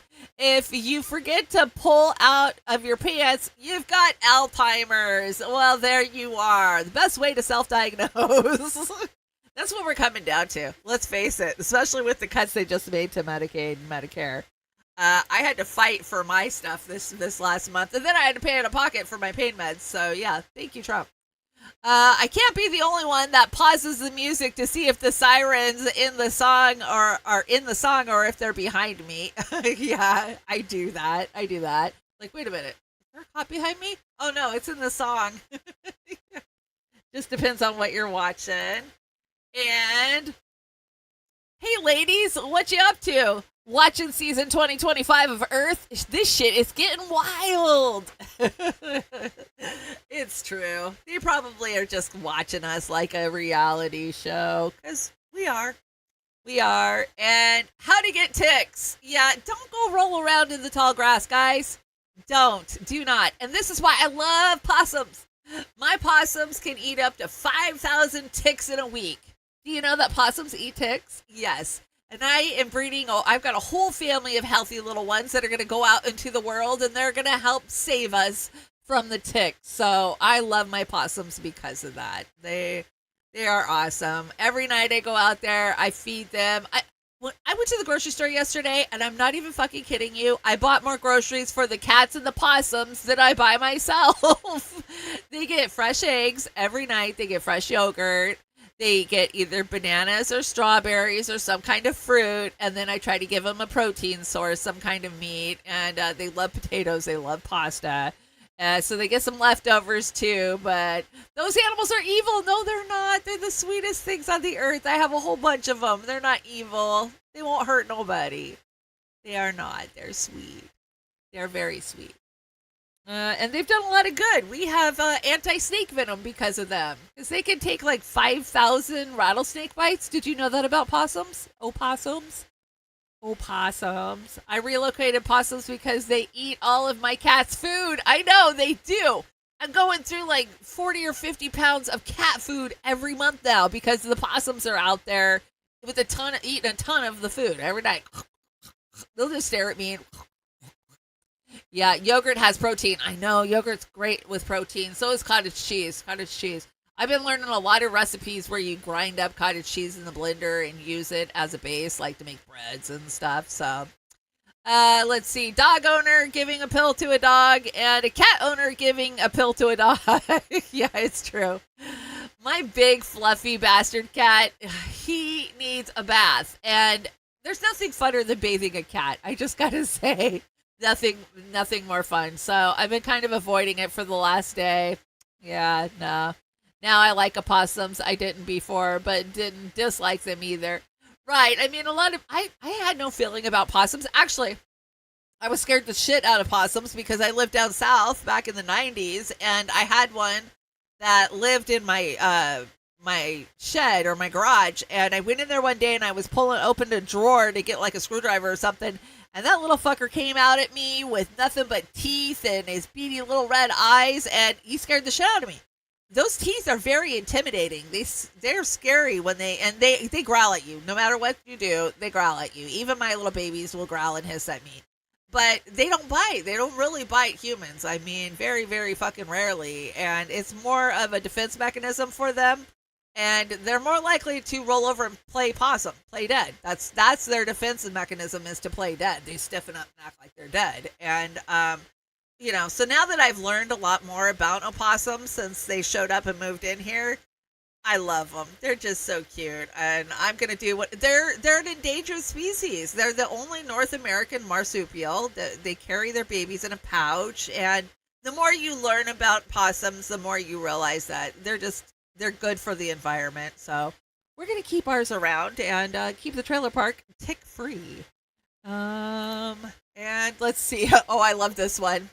Can opener, please report to the kitchen. Can opener to the kitchen. Thank you.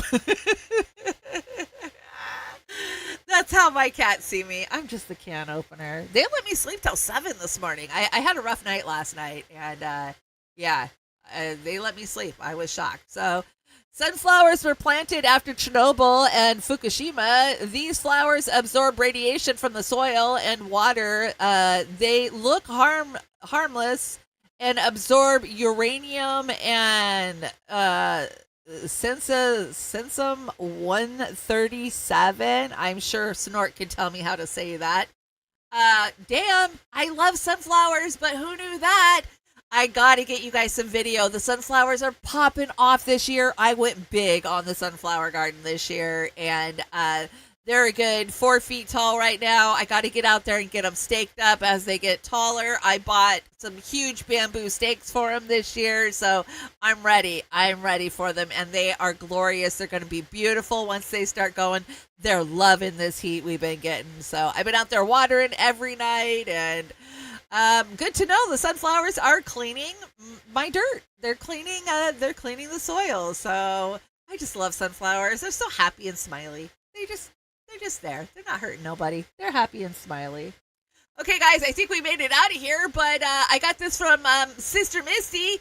If you want to write David McBride, there is the address. I don't know why I haven't had this up sooner. I should have had it up a fucking year ago. I apologize. And I haven't even had time to make up the card. I got to get, McBride's picture on here. And we're still fighting. He deserves to be free, just like Assange did. And, he fought for Assange when he was free, so let's fight for him. And, there's a lot of you guys out there who were involved in the Free Assange movement that would get on board and write him. So if you feel so, there you are. Please do. And I think that is it. Guess what, guys? Great news! The Boomer's coming back. The Boomer's back in town. Yeah, the Boomer and I are going to be live on Saturday night, and he worked his ass off to bring you guys a great card. And it's a great card. It's an amazing song. It's a great card. We're going to have a good show on Saturday night, and it's been a while since you guys seen the Boomer.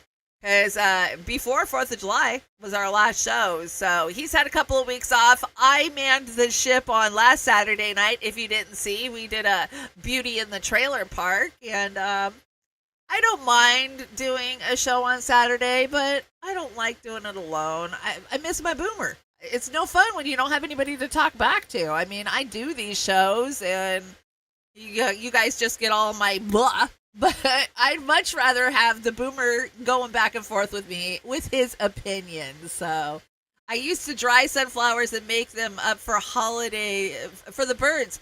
Yes, P-Stuff. That's what I did with mine last year because I was too sick to process them because I just got diagnosed. You guys know it's almost been a year since I got diagnosed. Just a couple more weeks, it'll be a year. But I left all the heads. I cut all the heads off and I dried them. And then I just put them out during the winter. And the birds and the critters cleared them. Like they ate all of the seeds off of them. So absolutely. But there's so much you can do with the heads of a sunflower. When they're young and immature, before they dry, you can roast them like corn. And you can eat them like corn. You can grill them. And then, did you know you can make flour out of the stalks? You take the stalks and you dry them out, and you take the centerpiece and you grind it, and you can have sunflower flour. And there's just so much you can do with them. I like to just roast them and make my own sunflowers, like Dave's. They're so good. They're so yummy. I'm so looking forward to having bags and bags of sunflowers because I eat them all myself. Anyways. I'm going to get you guys pictures of the garden. The garden's doing so fucking good. I busted my ass off out there this year. I've got zucchini and squash and summer squash and spaghetti squash and pumpkins and green beans and like 5 tomato plants that are just going crazy, which is good because tomato prices are tripling thanks to tariffs. So you might want to consider getting yourself a tomato plant right now and get it going on your back deck because tomatoes are going up. Let's see, what else do I got out there? I've got tons of herbs, chives and dill and lettuce. I've got like 4 different types of lettuce. I've been making salads, big salads out of my own lettuce, and rhubarb. I just processed a shit ton of rhubarb last night and put it in the freezer because I love rhubarb. What else do I got out there? I'm trying to think. Think. I don't know. I've just planted a bunch of stuff. So I'll get you guys some video. I'll get you some pictures of the trailer park garden because the trailer park garden is popping, but I worked my ass off to get it popping.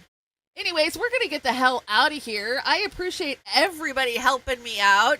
I will be back next Wednesday, but then the Wednesday after I have immunotherapy. So midweek, we're moving Hello Mondays to midweek recap just because it's too hard for me to keep up with Mondays right now. But you never know. I'll get better. I'm getting stronger. I'm getting tougher, and I'll get back. You guys want to help me out? There is the PayPal. You guys know you can always reach out to Oz and get yourself some Joey's coffee. She doesn't roast so much in the summer, but it's so good. It's so good. It's so worth it. Anyways, Oz has got us an amazing closer.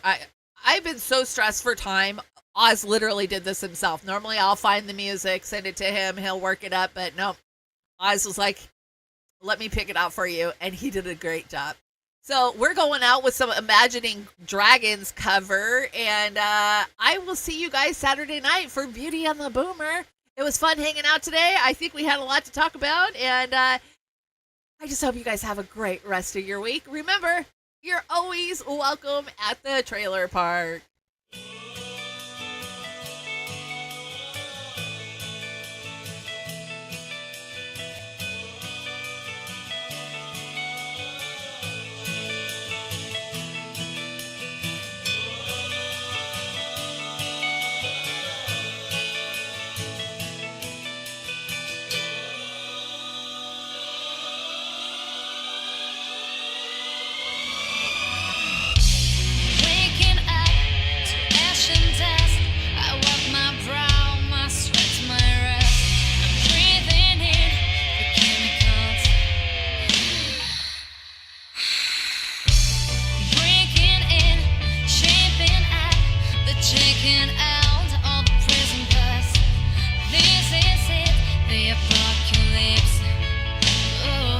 I'm waking